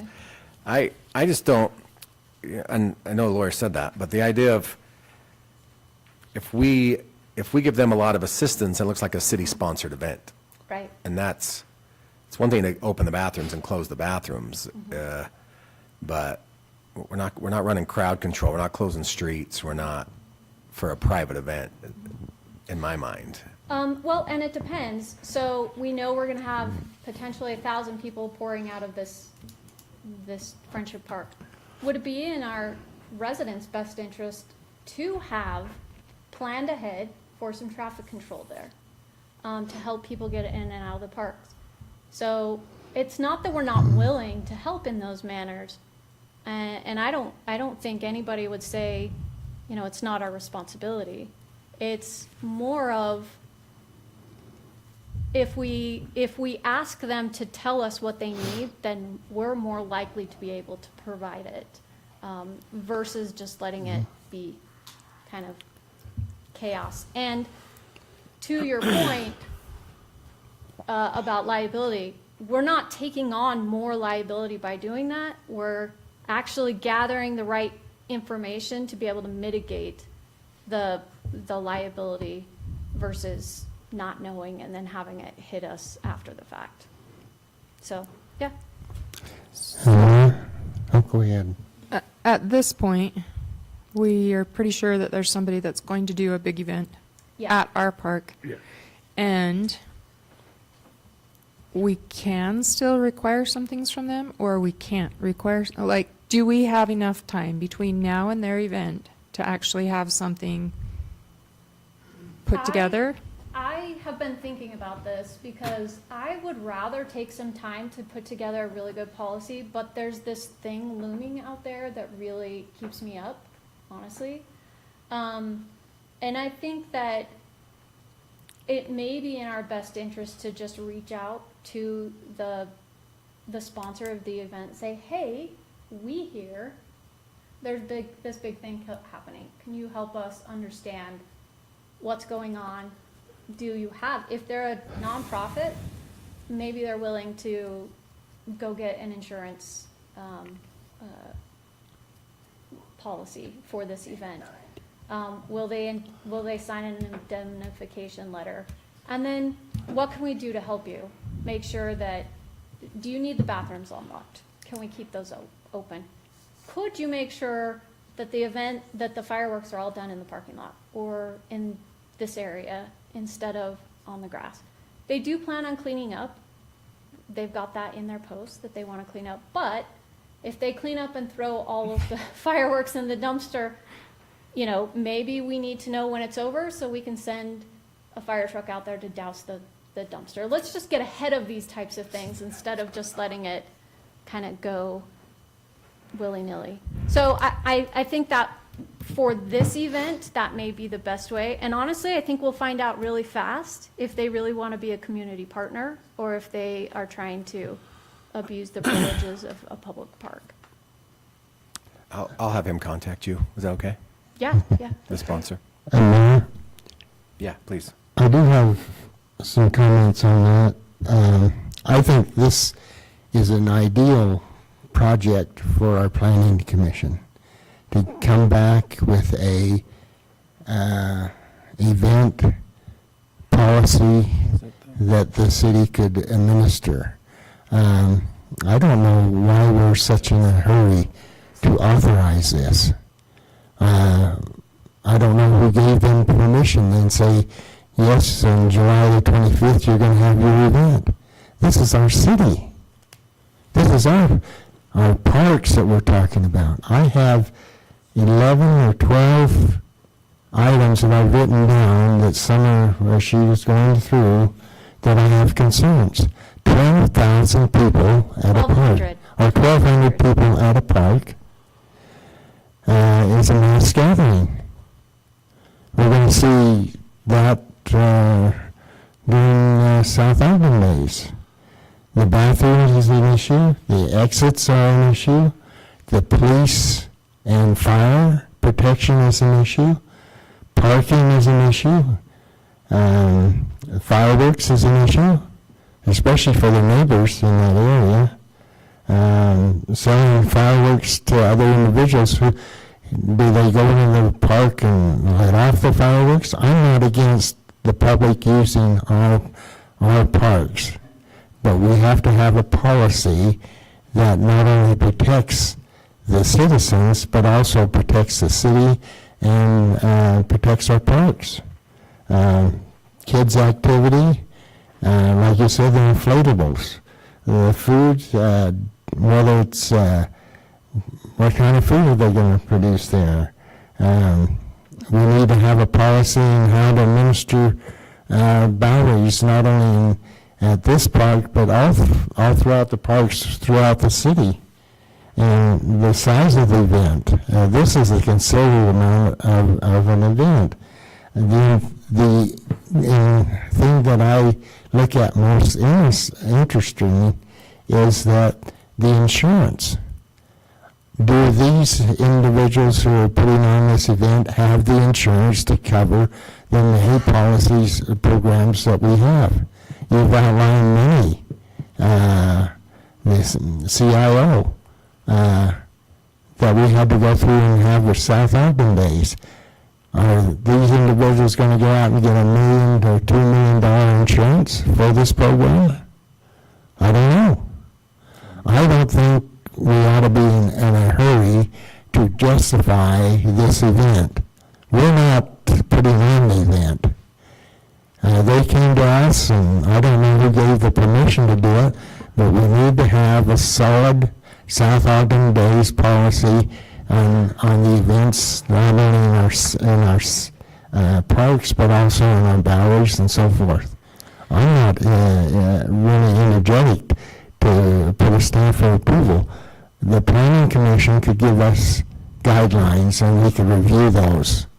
We're not in a hurry to do this aspect. I think part of it is right now, because it's a public space and we don't have anything on the books, there's no permission to give. They can use the public park because they're the public. And so I think that's one of the reasons I think and this is one event, right? This is not a reflection of all of the things that happen in our parks. And we do have forms for the Bowery rentals, Yeah. so what people can and can't do. Yeah. Well, we need to have that part of our policy. Yeah, and but I don't think it's a planning commission. Go ahead. It frustrates me, Councilmember Stevens, that we're trying to put a kibosh on our citizens' right to use public parks. This is a public park the person that's putting it on is a South Ogden resident. Nobody gave him permission. He doesn't need permission to go Right. use our parks. If you look at the aerials and fountains and ground units that they're fundraising with, they are all Utah legal fireworks. So I don't, certainly like things with like inflatables and stuff, and I think we could, I don't want to add the culpability on our plate to just kind of laissez-faire attitude, right? I think we could do park signs that talk about, no rented inflatables, that kind of stuff. I think that would be fine. Or inflatables with insurance. I don't know how you want to do that. But I don't think we need to rush to put a kibosh on this party. Yes, 1,100 people have responded that they're interested. Only 95 people have responded that they're going. I think they had 300 show up yesterday. It was the wrong day. Last year. Last year. But I don't know how many people said they were interested. Yeah, and But from our word spreads, perspective, right? like, we're looking at it going, 1,200 people, like, We don't know what we that know means, who do we? the organizer is. If there's fire or damage or littering, I mean, I'm not a police officer and I don't write citations, but if they have 100 or 2,000 remnants of fireworks on there, I bet we could write them a littering ticket for each one. I mean, it compounds. Chief Park might know better than I do. I'm not a police officer. But we know who's putting it on. Yeah.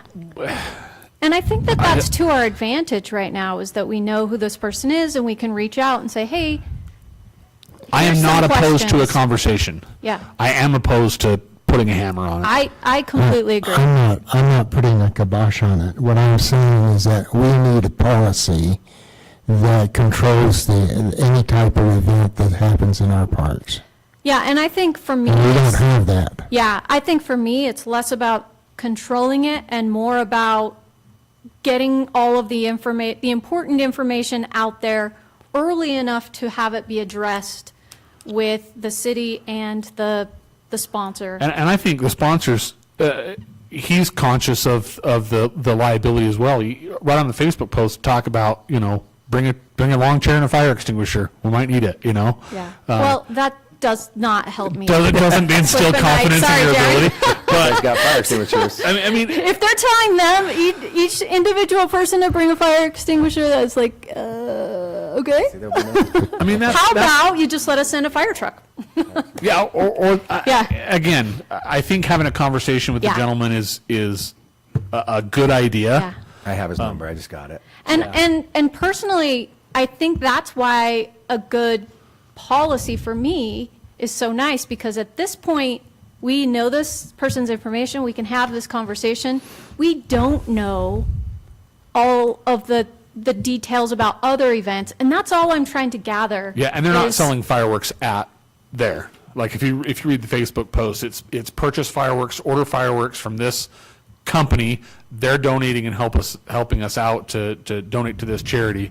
They're not selling fireworks there now. Whether they have food trucks, which we talked about with And we don't know, Weber County yeah. Health, whether they have a mass gathering permit, if they are going to go above that 1,000, again, that's on him. And we have the ability to send an officer down there and start counting people and go, okay, well, at some Right. point in time, if you're breaking the law, Right. we can put a kibosh on it. Right.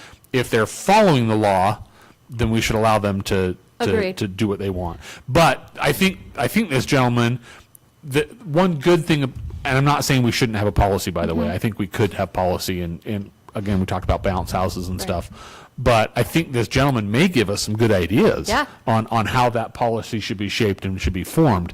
But I don't know if that rushing to put a policy in place before his event, I don't know if is a really good idea. I don't think so either. I'd much rather have a very thoughtful, kind of almost, let's go through some of the issues. Let's really see what is the issue. Let's put something together that's not just about liability, and it is about creating really good partnerships with these people. And I think we have a committee. Do we have an arts committee? Not yet. Yeah, so, I mean, there may be, maybe this body isn't the body. I don't know if it's the planning commission. Maybe there Yeah, are okay. better community Alka, this groups. isn't, Alka, not a planning commission, not a land use thing. Would it fall under the planning Yeah. commission's purview? That's what I was thinking. Yeah, but, you know, we definitely should take our time and craft something that's going to be really good for the public, not just try to put something in place to get ahead of this one event, where I think the public in general really appreciates this event. I mean, if there's 1,200 people say that they're interested, that tells me it's a popular event. Let's just make sure that we've had a conversation with this gentleman and we are kind of protecting ourselves while still providing for a really great experience. Mayor? It sounds to me like maybe what we could do is use the opportunity, since this event has happened here in the past and is scheduled to happen again this year. I agree, but we could approach it from that perspective of, hey, we know you've done this for years and Yeah. probably you're going to continue to do that. We are looking at putting some policies together for future events. Could we work with you? Love it. Right? Even though we don't have anything currently, right, that you have to comply with. But would you be willing, if, again, I think we'll find they're most likely going to be good partners to say, sure, and we could bounce some of these things off of them to say, how does that impact Yeah. a party like yours or an event like yours, to help inform us on, okay, this feels like a really good policy. At the same time, Correct, taking the learning time to, what right. they are to draft planning to something. do, how we can maybe be supportive or. Well, and at the same time, he's probably going to take a hint too. Like, Yeah. hey, the city's going to be looking at me. I'm the example. Right, If I want to continue to do these in the future, then I need to help the policy get developed and mind my P's and Q's. right, yeah. My whole comment is that we need a policy for Yeah. South Ogden. I like that. And if we don't have one, we need to develop one pretty soon Yep. on that. I do have a concern about the neighbors around there. If you have 1,200 people attending an event, where are they going to park? Yeah, and, you know, we've done outreach saying, you know, for South Ogden Days, bring your bike. Don't try to drive, there's not a whole lot of parking. He's got a great audience to have the same conversation with if we express that that's a concern. We can't tell them not to drive there, but we can say, you know, do you have any concerns with parking? So, If they I park think it's legally. great. I'd love to have a conversation with them and You will. help. You and will this help week. him.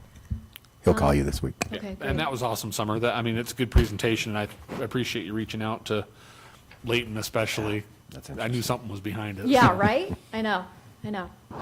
It's nice to have those relationships with cities that they'll be willing to tell you what their experiences are so you could get ahead of them before you have the same experiences in your city. Huge park. We don't have one quite that big. Okay, well, thank you. Thank you. Okay, guys, item 9, we're going to recess into Community Development Renewal Agency Board meeting. So entertain a motion that we do recess into CDA. So moved. CDR. Second. Thank you. All in favor? Aye. Okay, we are now convene as the South Ogden City Community Development Renewal Agency Board meeting. First item for approval is the consent agenda from our December 3rd, 2024 CDRA minutes. Any questions on those? Entertain a motion that we approve the consent agenda. So moved. Second. Thank you. All in favor? Aye. Aye. Any opposed? All right, next, public hearing to receive, consider comments on the proposed CDRA fiscal year 2026 budget. Entertain a motion, we move into a public hearing. Mr. Chair, I move that we move into a public hearing. Second. Thank you. All in favor? Aye. Okay, we're now convening a public hearing, and I'd like to comment on the proposed CDRA budget for fiscal year 2026. Seeing none, entertain a motion that we close our public hearing and reconvene in our Community Development Renewal Agency Board meeting. So moved. Second. Thank you. All in favor? Aye. Aye. All right, our discussion action item is consideration of CDRA Resolution 25-01, approving the fiscal year 2026 CDRA budget. Peter, please. Thank you, Mayor. Just before you is for adoption is our CDRA budget for the 25-26 year, fiscal year 26. And it very closely mirrors the prior year, fiscal year budget. And I think I mentioned in our work session that a lot of our expenses for like tax incentive and whatnot come in right at the end of the year. So this isn't the greatest reflection on what our actual expenses are going to be to finish the year. We pay a lot of those in June, and I've been tasked with even researching some of them to make sure that they're all correct and ready to go.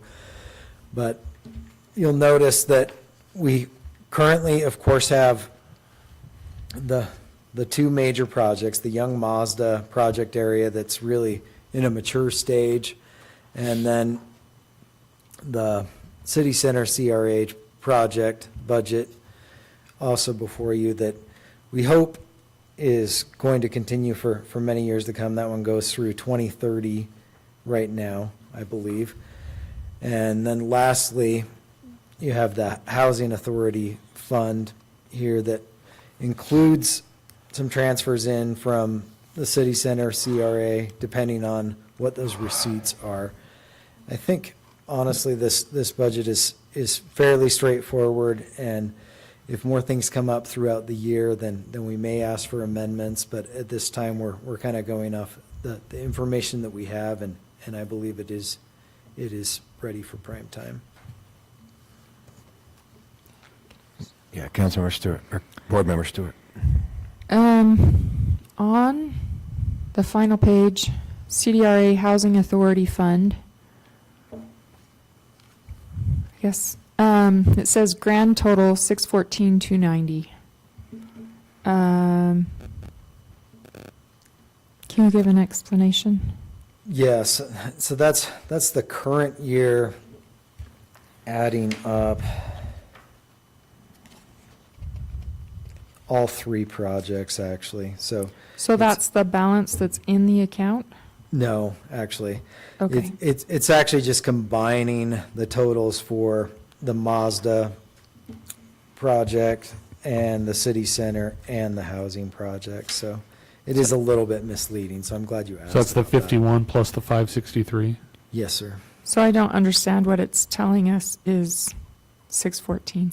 Like, that's a number, yes, I see Yes, that, but it's- what does it tell us? It's simply adding up all three projects for the current year actuals. So, The revenues yes, for the current projects. that's right. And that's exactly what we're at, what is being added is just revenues year to date, actually, for all three. And it's really just a function of the report. I wish I could modify it and take it out, but I'm not quite sure how, so. And so what it doesn't tell us is how much is in the housing fund, correct? Because I thought I heard that we had like 220 or something, but I don't see that number. That is correct. It does not include the balance of the housing fund, just revenue for this year, which there hasn't been any yet because we haven't made the year-end transfer yet. Because this is just the budget. So similar to the general fund that we talked about tonight, you don't see fund balances in the budget. You just see revenues and expenses. So the retained earnings would be on the financials that are produced. Could you get that to us, though, sometime? Certainly. Thank you. So, Peter, are we also going to have other expenditures that have not posted to this account? Is that what you're telling us? We are. Yeah, that's what I Yes. thought. And any projection on what those expenditures are going to be? Under 50,000. Okay. Okay. Further questions? All right, entertain a motion that we approve CDRA Resolution 25-01. So moved. Second. Thank you. Any further discussion? Just one other question. Please. So it says financial year 2026 CDRA budget, period 724 to 625.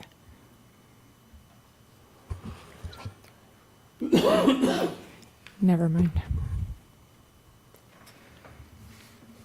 Yeah, that period doesn't make is the current actual year that we're in, of course. So that's just the parameters of the current year actuals. That's what it's And then included in that middle column. I have plenty of my own idiosyncrasies Yeah, right here. with the reporting. 70124. No, it's worth noting, frankly, but it is definitely for the 25-26 budget year, and that's the portion that we're approving Isn't that today. the 1st of July? That's right. 701/2024. Says 731. Oh, yes, that is correct. Thank you. So Is that what you were getting at? I don't think we missed even a single expense in the first of the month. But thank you for pointing that out.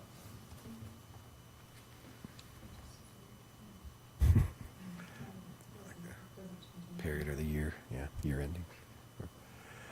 Okay. This is a roll call vote also. Board Member Stewart? So, excuse me, Oh, sorry. do corrections need to be made to it? And do we need an amendment to the motion to include the corrections? To change a date?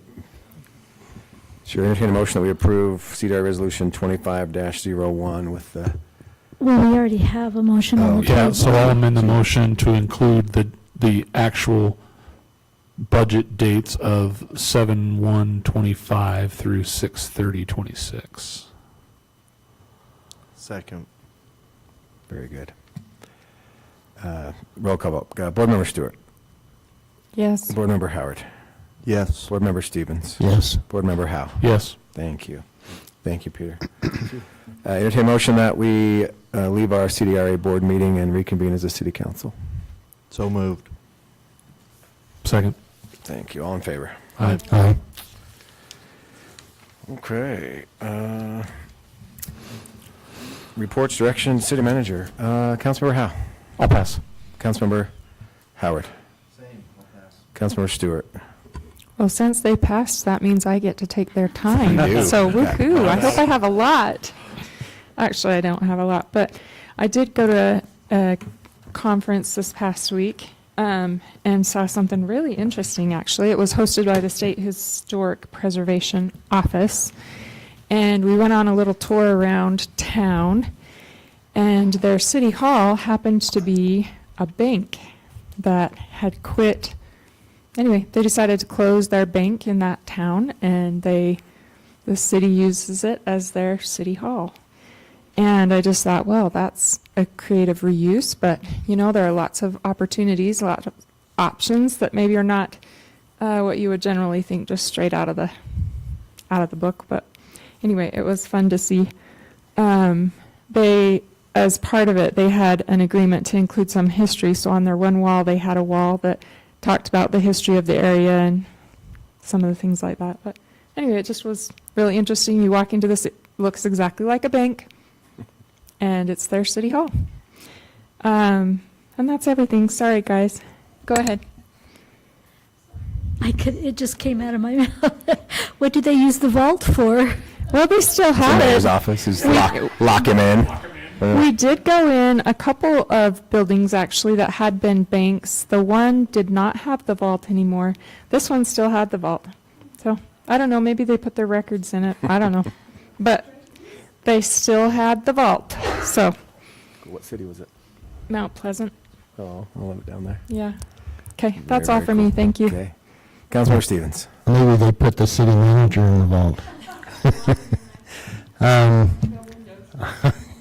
I attended the Shakespearean program there at the nature park. Donnell, it was a great experience. There was a lot of people there at different ages, and it is a wonderful experience. And we do have another opportunity at Friendship Park on July the 8th. I have several of my family members that are planning to attend that. So, but it was a delightful evening to do that.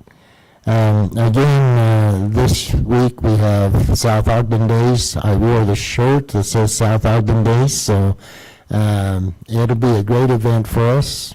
for our citizens.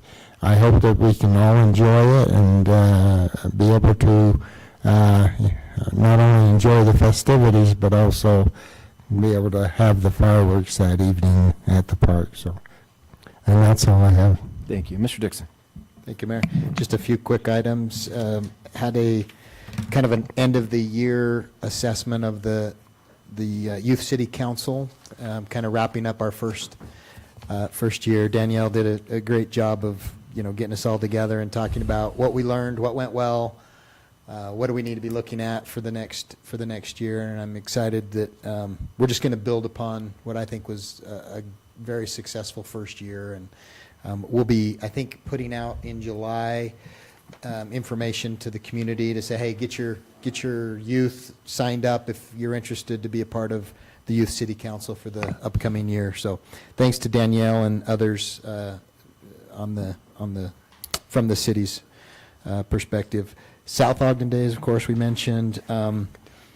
Huge shout out to Peter and Lori. Our new AP process is fully implemented, and it's going very, very well, not without a lot of work on their parts, but I think I've already mentioned in prior meetings just the time savings that we identified through the process improvement, and it's great. I was out of town last week, and sitting up in Oregon, was able to go online and review invoices and approve them. Otherwise, they would have been sitting in my box waiting for me to get back to the office to sign. And so great process improvements there.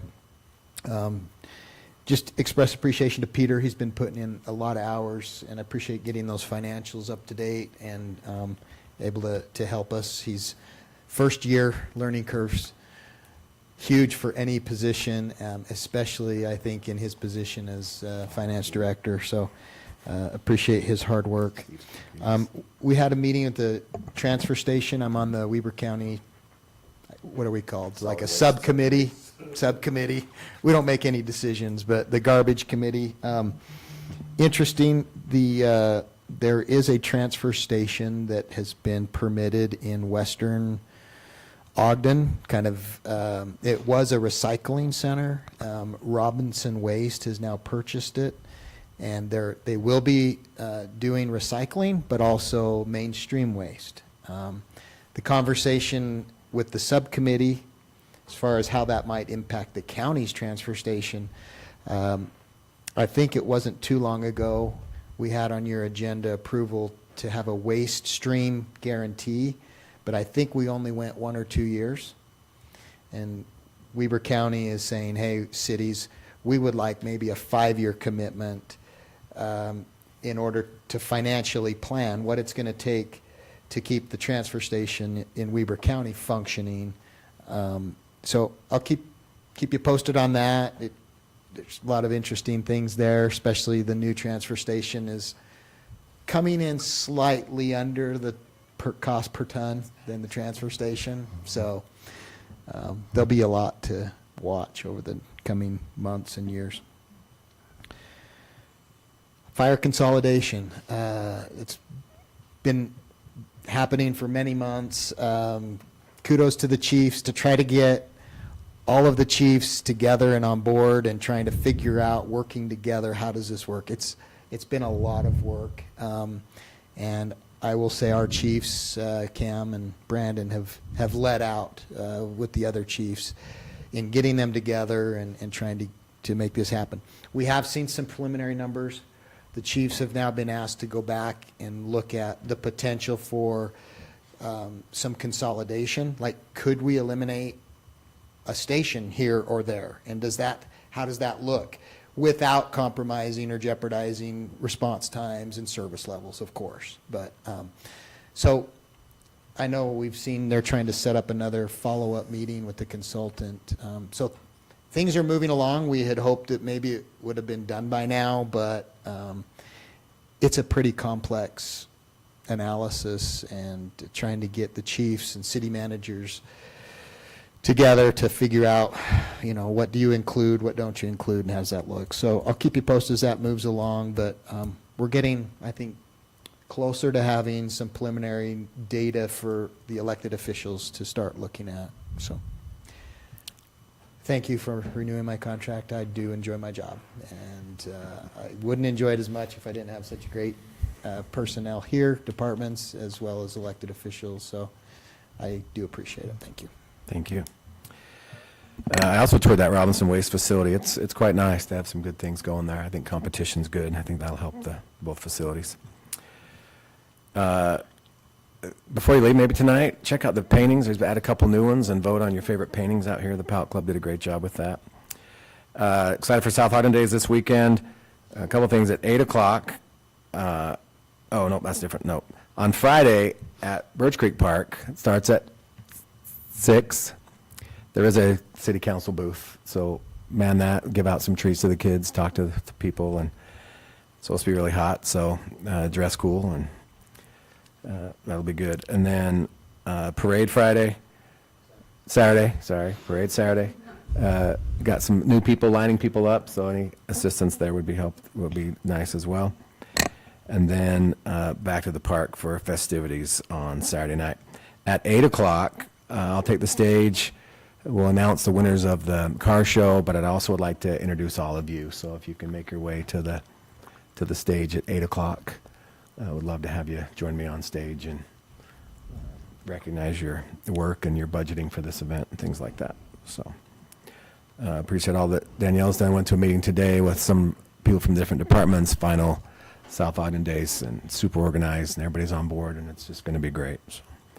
Thanks, everybody, for your efforts so far and throughout this weekend. John, you guys for getting up early on Sunday, cleaning it up. So, No takers with that one, did we? no, not a lot of volunteers for that. So, anyway, appreciate everybody and all your work, and long meeting, but we got a lot done. So, entertain a motion that we adjourn. So moved. All in favor? Aye.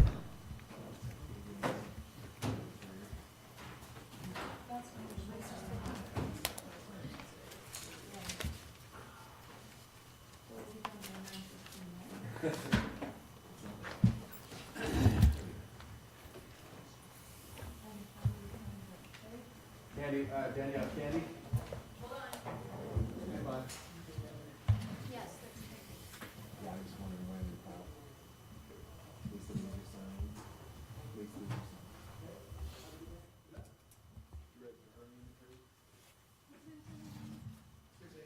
No takers at all. I went like dead silent, man. It's not Father's Day. Yeah, you're right. Daniel had this guy lined up, saying, 6 a.m., so all the time, and then on Sunday morning, he says, oh, kind of hard to come back. Yeah, where's everybody at?